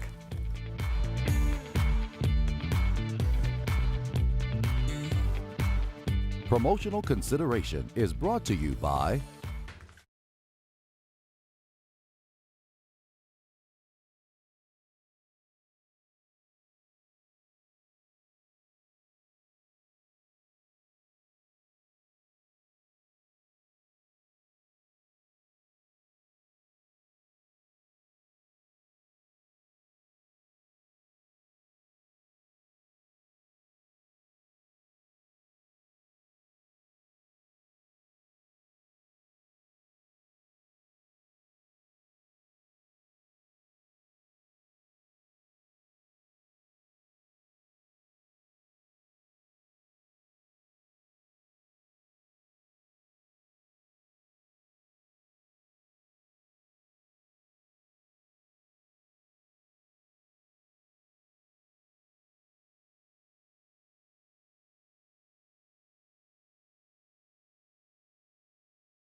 Jeff, the viewers are defending your coffee cup. Yes, Literally, they are. We have so many comments. We have Carrie on Facebook says, LOL, it's okay to talk about how much sex people have, but you can't show a coffee cup that says POO. Good point. Yeah, right? That was kind of my point that I was making, like Al, when he was talking about how like the comedy was on the Golden Girls. Now it's like you can't even hold up a mug that says that. You want to throw me off TV, but I appreciate the support. We got your back, and shout out to a really cool mug, by the way. That would be my mug. I like it. And you had a mug the other day that said no talkie before coffee. I like that. Yeah. I get it. This mug was a gift from a friend, but the talkie before coffee was, I purchased that. Yes. All right. Thank you, Jeff. We'll see you guys tomorrow. Bye, guys.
We're talking about today on Daily Blast Live.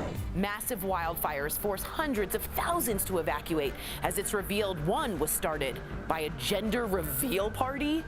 The fallout from that as wild weather from record heat to snowstorms cover the country. Thanks, 2020.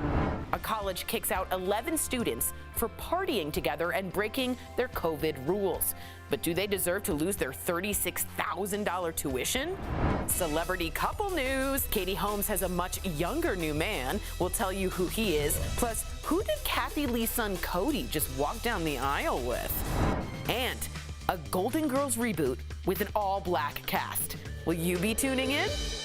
Real, honest, entertaining, live. DBL starts right now. Welcome to DBL. Had to pick up my pen. I think people need to know what just happened. I had to pick up a pen. No, I know, but our co-host Tori ran over here, but she took the smallest little steps. Well, we have to remain 6 feet apart. Right. So she She threw it. I threw it. And it was a good throw. It was a throw. Sam fumble fingers it, and that was that's how we kicked the day off. Oh, wow. Welcome, everybody. It is Tuesday, September 8th. I am Sam here with Al. Jeff joining us from home. Hey, Jeff, you're cash in a T-shirt today. Loving it. No, I got a sweater jam on. Oh. I'm loving it. It's officially pumpkin spice season. Oh, there it is. The sad thing is like when I walked outside this morning, and to our viewers, it's freezing outside. Yes. It's snowing. Don't worry, it's going to be 80 degrees by the end of the weekend, but it's freezing. And the sad thing is, Jeff, one of the first things I thought of was, oh my God, Jeff finally gets to have his pumpkin spice latte. With no judgment. I could not wait to put on this nice new sweater and get a little cup of coffee going. I know this is weird. I shouldn't show this on TV, but do you know what it says? Okay. All right, enough. No. Okay, so it was a hot weekend for much of the U.S. with record-setting temperatures. And, okay, let's take a moment. Take a moment. Are you okay? I'm good. Okay, I know that was a bit of a surprise. We didn't expect to see that on Jeff's mug. Yes, all right. Okay. So, yes, there were record-setting temperatures and then also, unfortunately, wildfires across the West. In California, the National Guard is working to rescue dozens of people who are trapped near the Creek Fire. Overnight, there were 13 people who were rescued after a helicopter was finally able to land despite all the smoke. The fire created an eerie orange haze. Look at that. It looks like a scene straight out of a movie. From space, you can see just how massive the smoke plume is from all those fires in California. And we're learning now that one of the fires there, the El Dorado fire, you guys, was sparked by a smoke device from a gender reveal. And the folks responsible, well, they could be left with the bill for fighting the 10,000-acre blaze. Al, I mean, listen, I know that the couple, this was not their intent, obviously. And I know that they're probably feeling all sorts of feelings. And it's too late for your feelings, man. I'm with you. How irresponsible, given the fact that all these fires have occurred prior to their gender reveal. Right. What are you thinking? I mean, Sam, it's beyond selfish. And also, you know, it's great that we're talking to Jeff. Jeff, you and Jordan got married at the courthouse, correct? Yeah, that's correct. Yeah. And we didn't blow anything up when we disclose the gender of our baby either. Right, but you guys are still together and your kids are still there and safe and healthy, but you didn't, nothing exploded. You didn't spend $300,000 on your wedding. You guys just, because my question is, when does this stop being about the baby?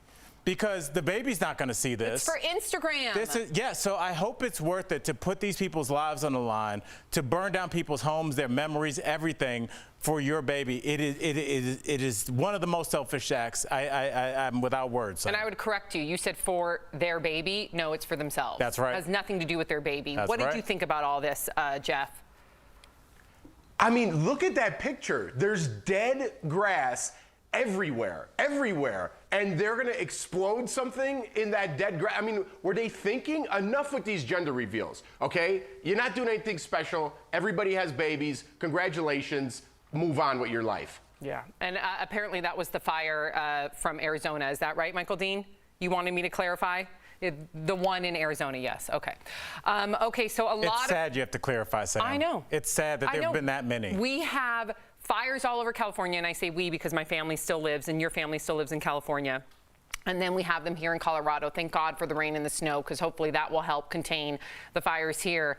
There's now some in Utah, Oregon.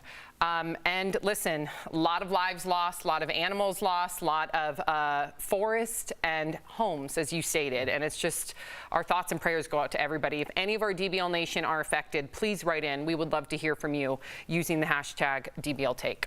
So a lot of people were worried that the holiday weekend would bring out the crowds, causing yet another spike in coronavirus cases. And by the look of it, Americans failed that Labor Day challenge. Oh, man. Yep. Just check out this video from Friday night. Hundreds of people gathered together in Vegas, not social distancing. Look at that. I don't see that many masks. I don't see very many at all, actually. Meantime, Northeastern University has dismissed 11 students for violating the school's COVID-19 rules. They got caught gathering together in a dorm room without social distancing or masks. But get this, the university is reportedly keeping their tuition, all $36,500 worth. What do you make of that, Jeff? Do you think that's fair? No, definitely not, Sam. And I've ranted about this on the show about universities and how expensive they are and what a money grab it is. And them going back to school and sending everyone back to school is a money grab, right? They're being irresponsible. I understand people have to get their education. I understand you can't do a lot of things online, but it really irks me that they're just stealing money from people. And this is going to set them back later on in life. Jeff, yeah, set them back, bro. Yes, man, because it's not just $36,000. Think about the interest that's going to play out of that as they try to pay off that debt over the course of 10 years, 15 years. They're going to end up paying closer to probably $70,000 or $80,000 when you start tacking on the interest. And for what? They can still go back to school. So is for all the crimes we've seen at colleges, Is this now the baseline? It's a $35,000 fine? I disagree with the both of you. Now, I agree with you in the sense that, yes, tuition is totally a money grab, Jeff. I think that your education shouldn't be dependent on how much money you or your parents have or how much money you're going to then have to owe Sally Mae. I literally just paid off Sally Mae, I feel like a handful of years ago. It took me like 15 years to pay off all my student loan debt, so I get it. However, there is a code of conduct. When you go to one of these universities, it is very competitive to get in. You are then taking a spot of another deserving student. You deserve to go there too. Obviously, you got in. So if you're taking a spot from another student, you have to follow the code of conduct. Listen, I don't want to sound like that I'm not empathetic to these students, because all they did really is they thought they could gather with some friends. But at the end of the day, when you violate that code of conduct, there are consequences. They know what that code of conduct is. But the consequence has to match the crime. If the consequence is a $35,000 and give them another 30, now you're 70 grand in the hole, and you have nothing to show for your previous $36,000. That's a lot of money. That's beyond, believe me. I agree with you on the money part, but at the same time, if you're jeopardizing the health of other people in that dormitory, all it takes is one student to all of a sudden get sick, and then all of a sudden you have every single student in that whole dorm that also are going to get COVID. So if you have students that aren't taking it seriously, I understand why the school would suspend them.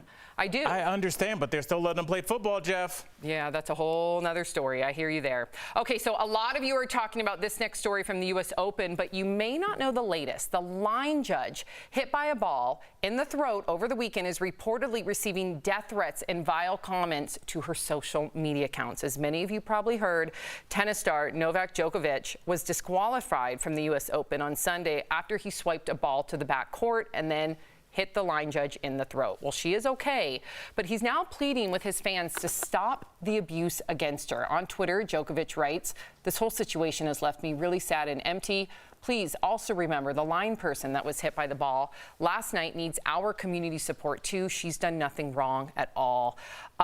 Jeff, I mean, I was looking at some of these tweets in question. Let me tell you, they are beyond mean. I mean, people going after her child that was killed in a bike accident. Oh, my goodness. What is wrong with people? Oh, my goodness. It's out of control, Sandra. I'm telling you, and again, I speak on this all the time. Social media, I don't know why it's not already, but it's going to be a huge problem in years to come. Everybody wants to cancel every celebrity out there for things they've done 10, 15, 20, 30, 50 years ago. But you can tell somebody on social media that they want to kill you because of their favorite tennis player was thrown out of the game. It's crazy. There needs to be some sort of rules, some sort of responsibility. The mob of social media is taking over companies, networks. They're making huge decisions based on what people that you would never associate with ever in real life have to say. It's insane. Yeah, Al. I agree. I mean, and Jeff, don't forget, these aren't just threats. We have seen people make diaries, make threats over their internet, their social media account, and then go out and literally execute them figuratively and literally. And the fact that these are, you can just say, I'm just going to kill somebody and post their address and their kid, and there's no ramifications for that. Who's making the laws? What is this, the Wild West? It is the Wild West. And Jeff, before we move on, you know, our viewers will remember, Jeff thought that if you have a social media account, you got to put your license on there. I'm fine with that. You have to be accountable for what you post because there are consequences to what you post. I'm with you on that, Jeff. We always say Jeff for legislation, governor, senator, whatever. Jeff 2024. Jeff 2024. That's a lot of 20. We'll be right back.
Welcome back to DBL. We know coronavirus facts can get buried in the headlines with everybody's opinions. That's why we have a medical expert, our medical expert, Dr. Pao Coley. She's been clearing up any confusion that you might have had since the start of the pandemic. My girl Tori and I caught up with her earlier.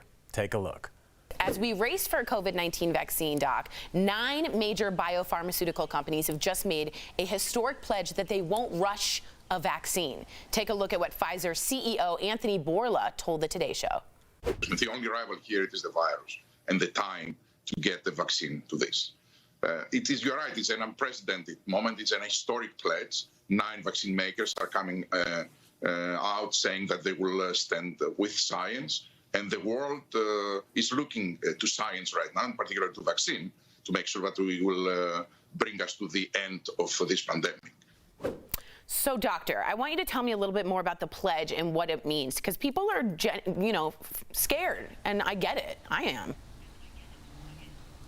So, Tori, in my opinion, this is huge. I mean, 9 different competitors who are all competing to make the same vaccine coming together to uphold science. And I have to say, it's so timely because the recent CBS News survey just came out that said 2/3 of Americans think that if a vaccine came out by the end of the year, that it would be rushed. So I think there are huge trust issues here with the pharmaceutical company, with the scientific process. So, as an American and as a doctor, I feel a lot better knowing that these companies have taken this pledge to uphold the science and not, give in to politics. All right. Well, Doc, the president is just keeps pushing this vaccine, and it seems like he wants it ready by Election Day. The Pfizer CEO says that their model predicts that it's 60% that they'll have an answer by the end of October. So, Dr. Coley, my question to you is this: do you think this is a realistic possibility? So, Dr. Jackson, I'm sure you'll agree, as my colleague, that the scientific community thinks that this is highly unlikely. So, is it possible that something we'll have our answer by the end of October? Sure. Is it likely? Absolutely not. And I want you to walk along the timeline with me so you can see all the things that have to happen in order for us to have the answer. So first, we have to enroll 30,000 patients. And as of August 27th, we had only enrolled half that many. Next, we have to give them 2 doses of the vaccine at least 1 month apart. And then we have to wait. We have to wait for Mother Nature to expose them to the virus and see if the vaccine works. And we have to wait and make sure that no safety signals are emerging immediately and also in the long term. So for all of those things to happen in the next 4 to 5 weeks, I think is highly unlikely, very optimistic, and I think guided a lot by politics, unfortunately. That's said very well, wasn't it? So guided by politics. There's a chance. So you're saying there's a chance. Oh, I love that. All right. Do you think people have enough trust in the pharmaceutical companies, or could this pledge help bring some back? Because I know a lot of people think big pharma equals evil, really. Yeah, unfortunately, I think the trust is really eroded there, and that's another reason I think the bar for this vaccine is all the more higher. So that CBS News survey I was talking about actually said only 21% of Americans would now take the vaccine if it became available, which is a drop from what it was just a month ago at 32%. Yeah, so I think the pledge is a step in the right direction, but I want to temper it by saying that I hope these companies actually deliver on that pledge. Wow, I hope to. Dr. Jackson, is there anything that you want to add to the conversation? No, she covered it. She and I talked extensively 4 o'clock this morning. Great. You had a meeting? Just having with the rounds? The discussions physicians have. I don't want to be over your head. Dr. Coley, Totally. I appreciate that. Thanks for not going over my head. Thank you so much, doctor. We'll be right back.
Welcome back to DBL. When Yusef Salaam was just 15, he was one of the 5 young men wrongly convicted of rape in the 1989 Central Park jogger case.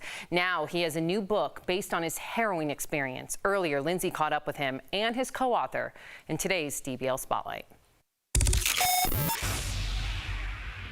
5 brutes had brutally raped a white woman in Central Park. Didn't matter that there was no evidence. There was a lot of confusion at that time because you kind of knew that those boys were innocent. We all knew it was false, but we were the ones that went to prison for those crimes. I'm Yusef Salaam, and I'm one of the Exonerated 5. Welcome to DBL, Dr. Yusef Salaam. I have so much admiration for you and your resilience. And author E.B. Zaboy, thank you for joining us. Thank you for having us on your show.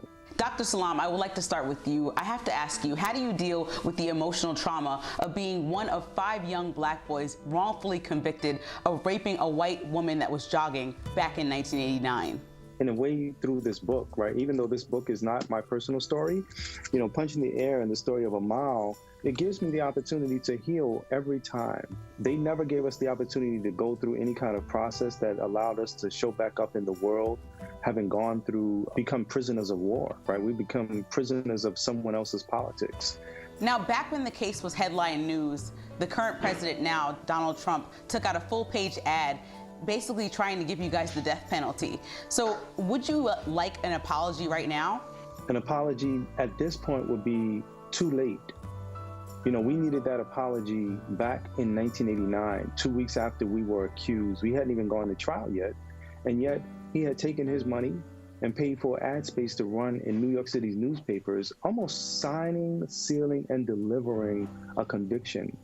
The overwhelming influence that that ad had caused people to believe what they've always believed, that anytime you see a person of color being paraded in front of you, this person is guilty and has to prove themselves innocent. The two of you co-wrote the amazing novel Punching the Air, but your story is not new. You met when you were one of the 5 young men exonerated in the jogger case. Can you tell me what made you guys want to come back together and write this book? I remember the newspapers, seeing them in my 6th grade classroom, but we actually met in college in 1999, and I tried to interview him for my college's newspaper. I never got that interview. And I needed his story to get into the hands of young readers. I wanted the world to remember that what happened to Yusef happened to him at 15 while he was still a child. And this book is aimed at young readers, teen readers especially, through the eyes of a 16-year-old, because we want everyone to know this is what is happening to children. And Yusef needs to keep telling his story in several different media so that it's never forgotten. Now, there have been a number of award-winning films that have highlighted the Exonerated 5. Please, stop right there. Don't resist. But I want to know a little from you about why Punching the Air supports that and pushes this story forward. It gives the opportunity for people who are involved in young people's lives, like teachers. It gives them the opportunity to walk in our shoes. It gives them the opportunity to understand their role in life and in society when it comes to young people in particular, especially young people of color, that we should not be relegated to the margins of society, that we should be given every opportunity under the sun to become the greatest selves that we can be. Dr. Salaam, E.B. Zaboy, thank you so much for sharing your time with us. DBL Nation, make sure to pick up a copy of Punching the Air and share it with a young adult in your life. Thanks for joining us. Oh, thank you for having us. We'll be right back.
Welcome back to DBL. We love sharing your comments. So a lot of thoughts on the Northeastern students. Jack says, absolutely not fair. The school should suspend themselves because they're so expensive. And then Jack on Facebook, but what about all the lives that can be lost? All right, well, if you're sticking around, here's what's coming up. New celebrity couples alert. Is Katie Holmes robbing the cradle? And Zac Efron's got a new flame too. We'll tell you who she is. And the new deets on a Golden Girls reboot. I'm in it. Oh, I don't know about that. DBL's new every day. We'll be right back.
This is Daily Blast Live. We're talking about what you're talking about.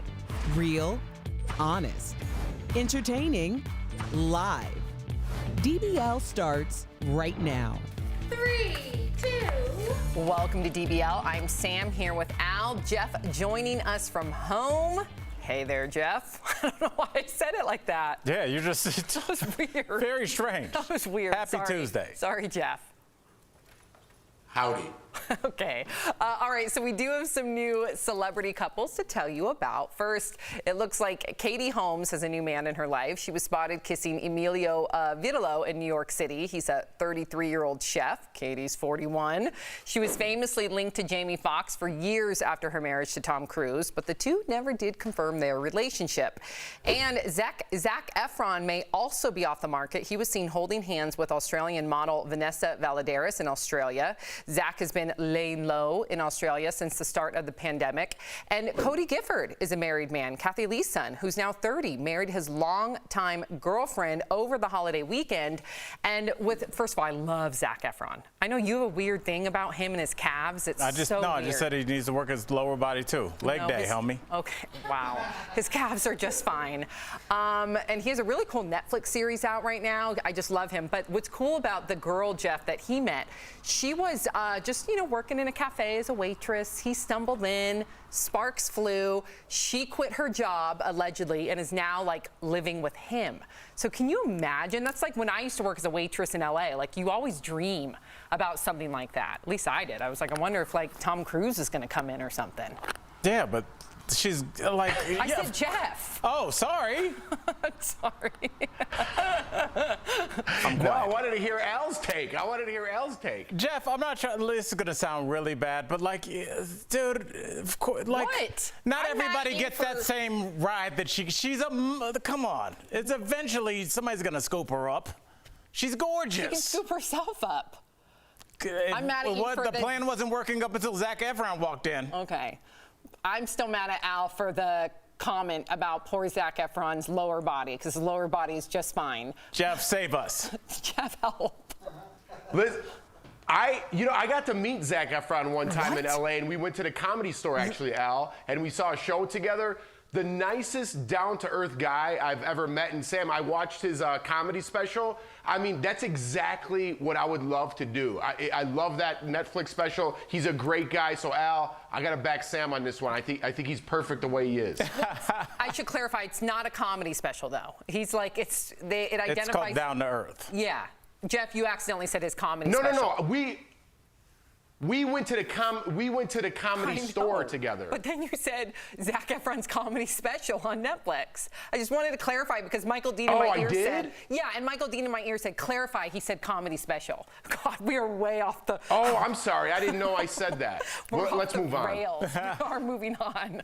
And switch. Okay, David and Victoria Beckham may have been coronavirus super spreaders. A number of news outlets are reporting they allegedly caught the virus while traveling to and from the U.S. back in March. The former Spice Girl and soccer star flew to L.A. for some events, then returned to England for their son's birthday party. Then they went back to the U.S. Page Six is reporting that the couple tested positive for the virus shortly after returning to the U.K. The Beckhams have not publicly confirmed they were ill. Okay, so if this is true, Al, and given apparently by the same sources, a lot of people in their camp ended up getting sick from them traveling back and forth like that. Now, you look back in March, that's when everybody was starting to quarantine. Right. Why would they be I get it, you have responsibilities, but at the end of the day, I can't imagine back in March traveling. Right, and the thing is, Sam, what you're forgetting is that this virus affects everybody but them. It's like, well, I need to get married. Well, we need to go back to England. There's a party here. I want to go to a motorcycle rally. I want to go to a game. I want my kids' all these things are the reason that we're still sitting here and how many months later talking about this, because people refuse for 2 to 4 weeks to lock down. Some people still got their hair done. Some people still went and did other things, and here we are. Yep. And it doesn't matter if you're the Beckhams or just Joe Schmo or myself. It doesn't matter. Until all of us do this, none of us have done it. Well said, Al. And you know what, Jeff? You know what? They had employees, too. So that's even greater responsibility. You're not only looking out for yourself, you have to look out for the people that are working around you, for you, with you. I know. I don't know what to say, Sam. I mean, no matter what you tell anybody, they're going to do what they want in the end, right? And I think, just to shift off of this, I think it comes back to testing. I think I get tested very often. Obviously when I did that movie, I got tested every day. I think it comes back to testing. People, I don't care what the CDC says. I think it's all, you need to stay healthy. You need to keep up on that. And if you do contract that virus, I mean, I don't know, Sam. I just don't know what to say anymore. Wear a mask, do whatever you want. I don't know what to say anymore. Yeah.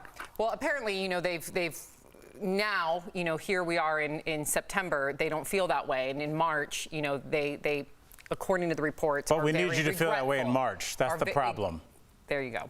Okay, so 2020 is definitely the year of the reboot. Now it looks like the Golden Girls have been added to the list. Tracy Ellis Ross is reimagining the beloved 80s sitcom with an all-black cast. The Blackish star posted this pic of the original cast, who then morphs into the new cast, featuring Tracy, Alfre Woodard, Regina King, and Sanaa Lathan. People can sign up to watch the virtual reboot tonight on Zoom through a link on Tracy's Instagram page. Will you watch this, Jeff? What do you make of it? I wonder if their fans, I mean, I know that their fans range in age, but I wonder if some of the younger fans even know what the Golden Girls is. Probably I hope not. They do, but they probably don't. This is a testament to them. They're too young to be Golden Girls. They look too good. But I wanted to ask you guys a question. Wasn't the oldest woman on the Golden Girls, or at least looked the oldest, actually the youngest? Sophia. They just did her up with makeup? It was Estelle Getty. She was the youngest one. I believe she was 61, Jeff. So she was the youngest one. But yeah, she played kind of the grandma to the Golden Girls. Yeah, I was a big fan. I think you're right, Jeff. Part of the Golden Girls was people embarking on their senior tour and life and still dating and still, interacting with each other.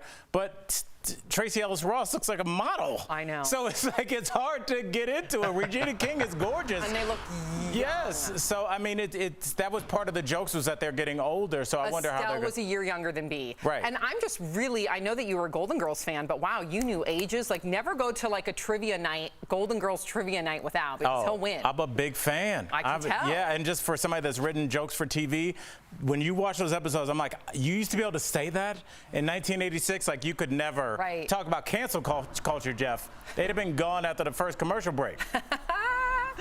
Okay, Dude, so I got yelled at by a producer for showing my mug in the commercial break. So watch out. Yeah. We are daytime TV. Yeah, that was just get some masking tape. I mean, I know. well, I'm gonna get an email later, so I apologize. Oh, someone off camera said it's tasteless. Okay. Well, I know exactly who said that. So I apologize to who. Don't apologize. It's all good. It gave us a chuckle. Okay, so I really sound like a mom when I say that. You really do. God, I just can't. Okay, so the Tiger King wants out of prison, and he's asking the president for help. According to TMZ, Joe Exotic's team sent a 257-page report to the White House asking the president for a pardon. Joe is currently serving 22 years for animal abuse and a botched murder-for-hire plot, which was outlined in the Netflix docuseries Tiger King. Joe claims he's been sexually assaulted in prison and says he only killed tigers who were sick and needed to be euthanized. Okay, so I have not seen Tiger King, so I'm gonna rely on you two. Jeff, let's start with you. Do you think he should be pardoned? No, 1,000% no. I mean, why is this guy even in the news?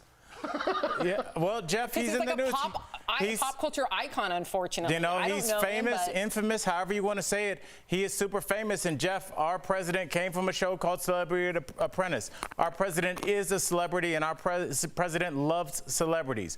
What better thing to give his campaign a boost, to kind of distract from negative headlines, than to release Joe Exotic, who is the pop culture hit of the lockdown. He deserves to be in jail. I'm not saying he doesn't deserve to be in jail. I'm just saying he's famous, and I'm just saying when you're famous, you get away with stuff. Right. And listen, he should not be abused. That is wrong. Of course and not. Hopefully there's an investigation that takes place. But considering what I do know about him with the animal abuse and then the murder for hire plot, he should be in jail. Okay, so Kanye West held his Sunday service in Atlanta over the weekend, and during the service, a choir reenacted the biblical story of Jesus walking on water by appearing to walk on water themselves. Wow. Kanye and his kids also participated in the stunt, which was made possible by a special stage built underneath the water's surface. Okay, Jeff, what do you make of this?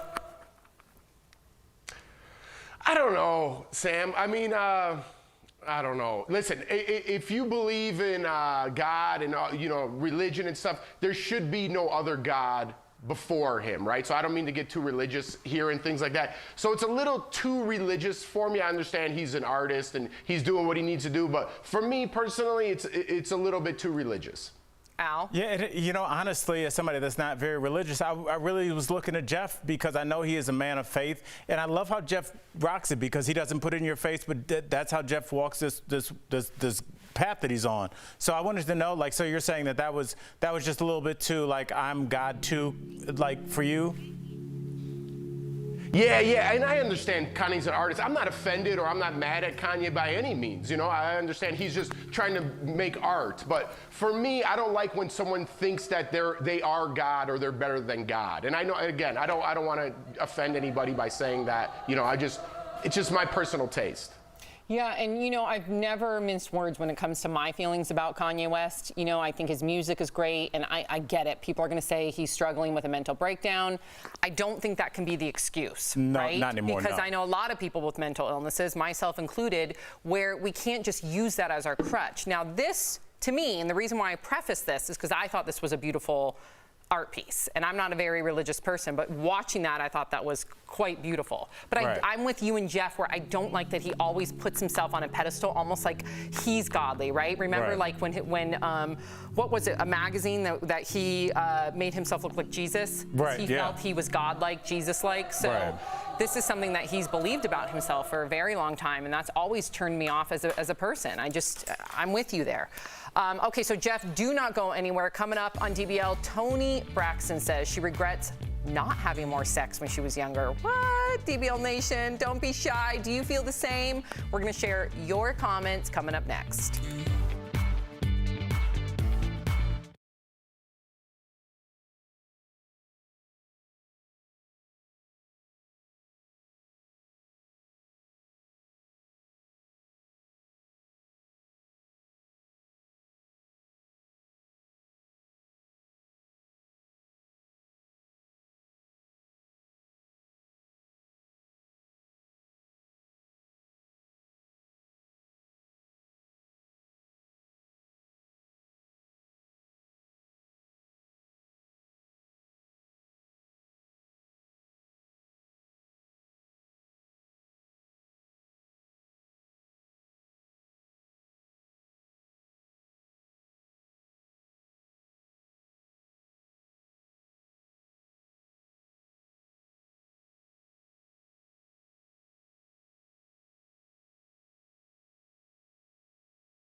Welcome back to DBL. Toni Braxton recently opened up about her sex life in an interview with The Guardian. She says when she was younger, her family's religious views kept her from partying and being more sexually active. But now she regrets not having more sex because it, quote, isn't a good look at 52. So DBL Nation, are you satisfied with the amount of sex you've had in the past? Oh, we are going there. I like it. I'm going to read your comments, then I'm going to get Jeff and Al's take. Okay, so Jeff, you're in the hot seat first. Donna on Facebook says, I've only had sex with my husband, and I often hear about his years as a player in college, and it makes me a little jealous and curious. Ooh, okay. Listen, I mean, to each their own. I hate that, you know, all of a sudden if you have sex with a lot of people, you're like, high five, bro, like you're in a fraternity. That's so, I don't understand that whole thing. If you like to have sex, go have sex. You know, if you don't, then don't. I mean, to each their own. Okay, so Al, here's the next comment. Alex from YouTube says, as a younger man, I was super insecure about my body and how I performed sexually, so I didn't have much sex during my prime. That's because I watched too many adult movies. Well, yeah, I mean, that's part of it as well. It's just like porn is an issue for a lot of people. There's a porn addiction. I actually know somebody that struggled with that. I mean, but I think what we're seeing is a lot of people that are struggling with self-confidence, and what makes people feel less confident than being naked in front of a stranger than having to perform in front of a stranger. And that can cause some people to retreat, and it'll cause some people to kind of, as this person said, miss out on what they consider their prime years. It's never too late. No, I can relate to that to a small degree. I didn't go through puberty. I didn't get boobs to keep it 100 until I was in college. And that's when I finally hit puberty. And I think my swimming had a lot to do with that, because I was under such like a very intense regimen. So yeah, I didn't really want to be, what was that? Oh, okay. I didn't want to be like naked in front of somebody because I literally had not gone through puberty. That's honest, and you're being vulnerable. Yeah. You know, it's tough. So I get it. Jeff has a smirk on his face. Okay, so next, Sheena from YouTube. No, I'm laughing, Sam, I'm laughing at what Al said. Instead of just saying sex, Al said perform naked with somebody. That's Jeff, it is a performance. You got to be in shape. It is. Yeah, you got to be in shape. I know. Get your lower back together. Like, you have to be a lot of core strength. Yes. Wow. Next, Sheena from YouTube says, I totally wish I had premarital sex because I ended up getting married and divorced twice anyway. Ooh. Oh, it's my turn again. Yeah, I'm kind of with you guys, like to each its own, but I do remember being like insecure about my body, and that did probably impact whether or not I would perform. Right. All right. So. Now, performing is my word. Yeah, exactly. Okay, Jeff, Ed from Facebook says, I actually wish I had less sex in the past. I was hooking up with girls I wasn't even attracted to just to brag and seem cool. That kind of goes back to my first point. By the way, I love that we're 40 years old and we act like we're 10 years old on national television. Know. We can't have a coffee that? mug or this guy. But just, I don't know, to go back, it's a double standard, right? I never understood that. If you're a man and you have sex with a lot of women or whatever, you're, hey, way to go, bro. And then if you're a woman and you have sex, you're I don't want to say, you're a dirty girl. I don't know what to say. I can't even speak anymore on national TV. Or even on the flip side, people are shamed for not having sex or for waiting, and that shouldn't be the case too. Like, I think it's a beautiful thing to wait. It's up to the individual. Yes. And I think it's whatever, to each their own. Exactly. One final comment quickly. Karen from Facebook says, I got married at 18 and divorced when I was 40. It was strange having sex for the first time with someone other than my ex-husband. Oh, yeah, I can imagine. Yeah, but I'm saying, Karen, take advantage. Like, do the things that maybe you didn't do with your husband. Like, you're a young woman. Go explore. Like, don't be weird about it. Like, read books, listen to podcasts, try stuff out, talk to your friends, ask them what they like, and experiment. You only get one go round on this planet. Go have fun. Exactly. There you go. I hope she listens to you. Yeah, Karen. And strengthen that lower back, right, Al? That's right. And your arms. You got to be, your arms. You have to build. Yeah, you do. Okay, I'm saying you need to be in shape. Wow. I'm not getting ready for training day. There's a reason I work out. Oh, we'll be right back.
Welcome back to DBL. When it comes to retirement, it's never too early or late to start saving. We're taking a look at the secret number you should be saving every month. It's all part of today's Bang for Your Buck presented by The Hartford. So a new study shows even if you start saving at 50 years old, you could save a ton for retirement. Check this out. If you put aside $100 a month in a retirement account, you will get a 4% return on your investments. That means by the time you're 67, you would have saved almost $30,000. So here's a scenario. Here's another scenario. If you put aside $500 a month instead of the $100, you will retire with a little over $145,000 at the age of 67. The sooner you start saving, the better. But if you're behind, it's not too late to get the most bang for your buck. When it comes to your future, the Hartford Financial is here to help. Whether it's home, life, or business insurance, the Buck's got your back. Call 1-800-684-6085 or visit thehartford.com to learn more. Probably my biggest regret. At like 22, I remember my roommate started saving for her retirement account, $100 a month at 22 years old. If I would have done that with her, I can't even imagine what that money would have been worth at 40 years old. It's just hard to see that far in the future when you're 22, but she did. Good on her. I know. We'll be right back.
Welcome back to DBL. We love sharing your comments. Jeff, the viewers are defending your coffee cup. Yes, Literally, they are. We have so many comments. We have Carrie on Facebook says, LOL, it's okay to talk about how much sex people have, but you can't show a coffee cup that says POO. Good point. Yeah, right? That was kind of my point that I was making, like Al, when he was talking about how like the comedy was on the Golden Girls. Now it's like you can't even hold up a mug that says that. You want to throw me off TV, but I appreciate the support. We got your back, and shout out to a really cool mug, by the way. That would be my mug. I like it. And you had a mug the other day that said no talkie before coffee. I like that. Yeah. I get it. This mug was a gift from a friend, but the talkie before coffee was, I purchased that. Yes, all right. Thank you, Jeff. We'll see you guys tomorrow. Bye, guys.